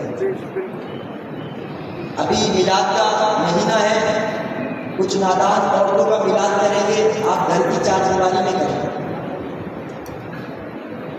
اسپیکر لگا کر باہر مردوں کی طرف آواز جا رہی ہے، آپ اللہ کے رسول کو خوش نہیں کر رہے، ناراضگی مول لے رہے ہیں۔ آپ سمجھ رہے ہیں کہ سعادت کا کام ہے، یہ آپ کے لیے ہلاکت کا کام ہے۔ عورت کی آواز بھی عورت ہے، اجازت نہیں ہے ایسی، میلاد منائیں لیکن شریعت کی رعایت نہیں کریں۔ آپ غلطی کرتے ہیں، پوری جماعت، پورا نسل اور آپ کہتے ہیں پورا مسلک اور پورا اسکول آف تھاٹ بدنام ہو جاتا ہے، تو خدا را اپنی نبی سے تھوڑی اتنی تو آپ نے جو ہے نا ذمہ داری کا احساس کرنا ہے، کوئی ایسا کام نہ کریں میلاد کے دن پر۔ اب ایسے لوگ ان چیزوں کو بنیاد بناتے ہیں اور ساری بڑاس ملاتے ہیں، تو آپ موقع نہ دیں۔ کوئی بیچارہ کر رہا ہے آپ کے علاقے میں، آپ کا دوست، اس کو پیار سے سمجھائیں، پیارے اگر میلاد منانا ہے تو اس انداز سے منا جو شریعت کا انداز ہے۔ اور آخری بات، آپ نے 2 باتوں کے بعد پھر آخری بات کا سلسلہ، اب یہ بات بھی ضروری ہے، وہ یہ ہے شریع صاحب کی کام نہیں کرتا، شریع صاحب سے منع کرتے ہی نہیں۔ آج ہے حضور کی ولادت کی شب ہے نا، آپ بیٹھے ہیں تو ولادت میں ہم کسی کو تحفہ دیتے ہی نہیں دیتے ہے جی۔ آپ کے شادی شدہ حضرات کو میرے خیال میں کچھ تجربہ ہوگا کہ انہیں تو دینا پڑتا ہی رہتا ہے، اپنی یاد رہے نہ رہے وہاں بھی یاد رکھنے پڑے گی، تحفہ بھی دینا پڑے گا۔ اب کیا ہے ایسا کچھ چلے، اب جو فکری سے اب ہو گئے وہ تو مسئلہ نہیں، جو میری طرح یاد رکھتے ہیں نا، سالگرہ تحفے بھی دیتے ہیں، تحفے دینے کا رواج یاد ہے، آپ استخارہ کروائیں گے شاید، میں آپ سے کچھ نہیں مانگ رہا ہوں، اس سالگرہ کے موقع پر کسی کو کچھ تحفہ دیا جاتا ہے یا نہیں دیا جاتا ہے؟ آپ دیتے ہیں کسی کو؟ دیتے ہیں یا رسول اللہ کی یوم ولادت تحفہ نہیں دیں گے؟ بالکل کیا تحفہ دیں؟ حضور کو کیا تحفہ پیش ہے؟ ہاں میں چند تحفے بتا دیتا ہوں، اس میں سے جو تحفہ آپ پیش کرتے ہیں، جو نمازوں میں سستی کرتا ہے وہ پھر نیت کر لے، حضور فرماتے ہیں نماز میری آنکھوں کی ٹھنڈک ہے، تو پھر یہ والا تحفہ آپ دیتے ہیں کہ حضور آپ میں قضا عمری بھی ادا کروں گا، اور اب جب تک سانسیں ہیں حضور 5 وقتہ نماز جماعت سے پڑھتا رہوں گا، یہ غلام کا تحفہ قبول کروں۔ یہ تحفہ سمجھ آ رہا ہے؟ حضور کو یہ تحفے چاہیے، حضور کو یہ تحفے پسند ہے۔ جو نماز میں سستی کرتا ہے وہ نمازوں کا تحفہ دے گا، نماز تو پڑھ رہا ہے لیکن سنت نہیں رکھی، کب تک پکو بنتے گھومیں گے، کب تک پکو بنتے گھومیں گے؟ آنکھ بند ہونے کی دے رہے ہیں، سارا پکو بند نہیں رہ جائے گا، لیکن یہ چہرے میں جب حضور کی سنت سچی ہوگی قبر میں تیرے ساتھ چلے جائے، حضور کو وہ چہرہ بڑا پیارا لگتا ہے جس پر حضور کی مبارک سنت ہوا ہے، یہ تو تحفہ۔ میں ایسی بات کو صرف عرض کر سکتا ہوں، زبردستی رکھ لیجیے نا، حضور کو پسند تو حضور کی پسند ہماری پسند نہیں بن سکتی، تب تک ہم دوسروں کے طریقوں پہ چلتے رہتے ہیں۔ آئیے حضور کے طریقے، اب یہ شعار ہے، مردوں کی زینت ہے داڑھی کی، آپ بھی حضور کی سنت اپنا یہ تحفہ پیش کریں، حضور گردن کٹ جائے گی اب داڑھی میں، یہ تحفہ پیش کریں انشاءاللہ۔ سمجھ آ رہی ہے؟ میں تحفے بتا رہا ہوں، آپ جو تحفہ دیتے، لیکن تحفہ دے تو صحیح، کچھ تو مربت رکھیں، صرف ان کے نام کا کھانا ہی کھانا، بس یہ میلاد رہ گیا، تحفہ نہیں دینا حضور کو۔ بدنگاہی بڑی عام ہو گئی ہے، تو بندہ موبائل ہاتھ میں پکڑتا ہے تو اپنے آپ کو بچانا بڑا مشکل ہو جاتا ہے۔ یہ بھی تحفہ دیا جا سکتا ہے، حضور آئندہ بدنگاہی نہیں کرتا، کیا خیال ہے؟ بنتا ہے نا تحفہ، یار نبی کا میلاد منائے اور نبی کو تحفہ بھی دے، سوچیں اگر ہمیں کوئی اپنی یوم ولادت میں منائے اور ہم تحفہ لے کے لے جائے، سامنے والے کیا بلایا تھا میں نے، یار تحفہ بھی نہیں لے کے آیا، کوئی تو مربت ہوتی ہے. آپ میلاد منائیں لیکن تحفے کی بھی تو انتظام کریں. کوئی ایسا گناہ جو آپ چھپ کے کرتے ہیں اللہ جانتا ہے آپ جانتے ہیں, اس کو چھوڑنے کا تحفہ حضور کی بات نہیں. سبحان اللہ. آپ کو رکھ دیتے ہیں حضور آپ کو بس آپ کی ولادت کی خوشی میں حضور آپ آ گئے میرا چھوڑ دو بس آپ کے لیے چھوڑ دیا حضور بس آپ راضی ہو جاؤ کہ اچھا اچھا. آخری بات حضور 313 مرتبہ درود شریف پڑھیں. سبحان اللہ. روزانہ عادت بنا کر جگہ لگائیں ادھر کی شیشی خرید کے بھائی پورے 24 گھنٹے جمیلوں میں ادھر ادھر ذرا نکالیں 10 منٹ خوشبو لگائیں کپڑوں پر 313 مرتبہ ذرا تصور کر کے پڑھنا شروع کریں.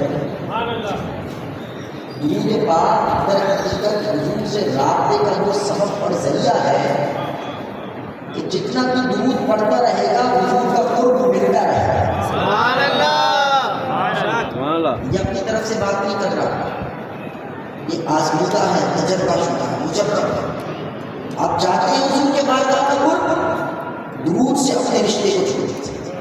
313 میں نے 1000 نہیں بولا, 500 نہیں بولا, 313 کر پکڑ لیجیے. 3 تسمیاں ہوں گی, آسان ہے. صلی اللہ علیہ وسلم یہ پڑھ رہا ہے. شروع تو کریں, دوستی تو کریں درود سے. آج صلی اللہ علیہ وسلم سے دوستی شروع کریں, کل کو درود تاج کرتے ہیں بھی آپ کی خوشی آ جائے. قدم تو اٹھائیں, کب تک کھا کے میں آپ کو چلے جائیں گے, کب تک نبی کے نام کا کھاتے رہیں گے. اب نبی کے دین کی طرف آئیں, نبی کی سنت کی طرف آئیں, نبی کے طریقے کی طرف آئیں. کھائیں نبی کا, کھائیں نبی کے نام پر, طریقہ دوسروں کا کھائیں. اتنی مربت ہمارے اندر تو ہونی چاہیے. یہ چند تحفے آپ مزید تحفے بنا سکتے ہیں ایسے اپنے لحاظ سے, اپنے آپ کو دیکھتے ہوئے کہ حضور بس میں نے اپنے چھوڑ دیا, بس حضور اپنے یہ کروں گا. اگر کوئی کام کاج میں, کاروبار میں حرام خوری ڈنڈی مار رہا ہے, رشوت سود چھوڑ دیں. آنکھ بند ہونے کی دیر ہے, سب نہیں رہ جائے. کچھ کر لیں اس سے پہلے کہ وقت آئے, کچھ کر لیں, کچھ کر لیں. اور اس جشن ولادت کو اپنے لیے ایسا بنا دیں کہ جو آپ کی زندگی کو بدل دے. جشن حضور کا منائیں, لیکن اس جشن کا آپ کی ذات پر بھی نہ کوئی اثر نظر آئے نا. بولا میلاد کے لوگوں کو موقع ملتے ہیں یار, بولا میلاد کو مناتے ہو, نماز کیوں نہیں پڑھتے؟ تو آپ ہم نماز بھی پڑھیں گے, میلاد بھی منائیں گے, پھر تیری جان بھی نکالیں گے. تیرے کو موقع نہیں دیں گے, تم بے فکر ہو جائے, تیری دکان چلنے نہیں دیں گے. میلاد بھی بناؤں گا, نماز بھی پڑھوں گا, داڑھی بھی رکھوں گا, ان کی سنتیں بھی سیکھوں گا, سکھاؤں گا, درود بھی پڑھوں گا, لیکن صرف میلاد منانا نہیں چھوڑوں گا. انشاءاللہ. ٹھیک ہے بھائی, میرا کام صرف آپ تک پہنچانا, قبلہ کا کام پہنچانا کرنا آپ نے. ہماری پکڑ نہیں ہوگی کہ ہم نے آپ کو نہیں بتایا, ہم اپنے ذمہ داری سے بری ذمہ ہیں. اب آپ کا کام ہے کہ آپ نے عمل کتنا کرنا ہے, آگے کتنا پہنچانا ہے. رہے گا یوں ہی, چرچا رہے گا, رہے گا یوں ہی. چرچا رہے گا. آدمی کے نہ ہاتھ اٹھ رہے ہیں نہ آواز نکل رہی ہے. یہ میں نے اپنے ابا کے نام کوئی لگائے ہیں, اپنے دادا کے کوئی ہیں بھیا. رہے گا یوں ہی, ان کا چرچا رہے گا, ان سے مراد حضور ہے. رہے گا یوں ہی, ان کا چرچا رہے گا, رہے گا یوں ہی, ان کا چرچا رہے گا, رہے گا یوں ہی. ان کا چرچا رہے گا. بڑے خواب ہو جائیں, انہیں جانا, انہیں مانا, انہیں سے مراد حضور ہے. انہیں جانا, انہیں مانا, انہیں جانا, انہیں مانا. نہ رکھا ہے. للہ الحمد, دنیا سے مسلمان گیا کہ محمد سے وفا تم نے تو ہم تیرے ہیں. یہ جہاں چیز ہے کیا وہ